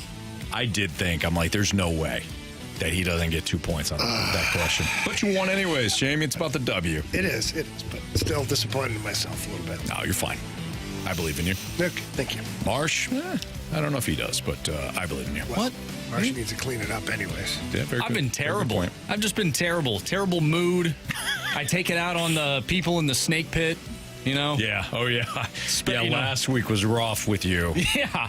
You just yelling at the people from the snake pit. Oh, yeah. Today? Yeah. He said, I'm going to let this first comment go, but somebody then that same person posted another comment, and then Marsh launched. Really? Oh, ruined this guy. For like a 4-segment hour. Wow. Yeah. It was all my fault. Uh-huh. Yep. I take sole responsibility. Thank you. Appreciate it. Finally owning up to it. Somehow I don't think it was Marshy. What? Somehow I think it was you. Come on. Yeah. I wasn't here. Don't know anything. You had a feeling? My intuition. All right. Jamie, you have great intuition. Okay. Yeah. I was like, because that doesn't sound like Marshy. Huh. It absolutely sounds like Anthony, though. No. Oh, 100%. Nah. Yep. Yeah. And it sounds like Anthony would like get mad and then end the segment and come back out of break and like, you know what? I don't want to do this, but I'm going to go back to this and go back to it time and time again. Hey, you know what? Am I close? You might be onto something. Okay. DLW 1904 is right. First rule in the fast lane. Nobody's safe. Nobody's safe. All right. We didn't say anybody was safe. And as Bacon Wrap Wiener also has pointed out, Monty knows about the clear camp and legends never get sick. So, Marsh? Yeah. Go ahead. From the 314, hey, Jamie. Uh-oh. Are your hangers ever going home? I'll take them over. It looks like a piece from the Contemporary Art Museum over there. That's pretty awesome, actually. I forgot how many I have in here. I have more in the office, too, or whatever that thing is called that we've got our stuff in. Coat closet. Yeah. The broom. We're getting a different office. Well, I won't say Anthony, new, it's going to be a different office. We'll see. We'll see. It's the Riz's old office. Yeah. They're like, we're going to get hand-me-down. They're like, we're done with this. You can have it. We're like, no, we'll take the one with the window. And the Riz show's like, no, we've already moved our stuff in that one. They have already started. They have. I know. I saw Learning there the other day. I'm like, what are you doing? They're like, oh, it's our new office. I'm like, what? Then why is all their stuff still in the other office? Why do they get two offices and we get a mop closet? You're being generous when you say it's a mop closet. It's crazy how small that is. You know, I'm starting to think that, and correct me if I'm wrong, if I'm being too sensitive, but starting to think that they don't like us. Oh, they definitely hate us. You guys like the fast lane? That's what everybody says when we walk out of a room. You guys like them? I'm going to tell Tommy and John and all, be like, you know, your actions speak louder than your words. You say you love us. You say you like us. Yeah. But they don't. However, you're trying to squeeze 4 of us into a 5x8 room. Right. With computers, desks, chairs, fans. Right. Yeah. The camera where I am normally stationed is broken. How long before Riz's camera breaks that thing is working It's again? fixed, not during the commercial break. Yeah. And with we're so sorry. We're so sorry. And if not, we're so sorry. Then that person's probably fired. Correct. Yeah. All right, 3 stars of the day. Third star of the day goes to the VP of Special Projects. Yes. No. Why are you giving him a star? Because he's sending going to out emails. He's not though. No, they are. They're sending out emails. He's going to make the phone calls, remember? Oh. That's his new special job. Now they are. Second star goes to Gritness. Yeah, Gritness. First star of the day goes to the Wizard of Oz. Yes. This is so bad. Please don't go back and listen. No, please do. This is fantastic. Oh, man. Yeah. All right, that'll do it for us. Hey, don't forget, we've got instant replay coming up, and you'll hear from Jim Montgomery and Jim Edmonds. Couple of Jims. For Jamie Rivers, our guy, Carey Davis. Wish you well, buddy. Andrew Marsh and Anthony Stalter. See you.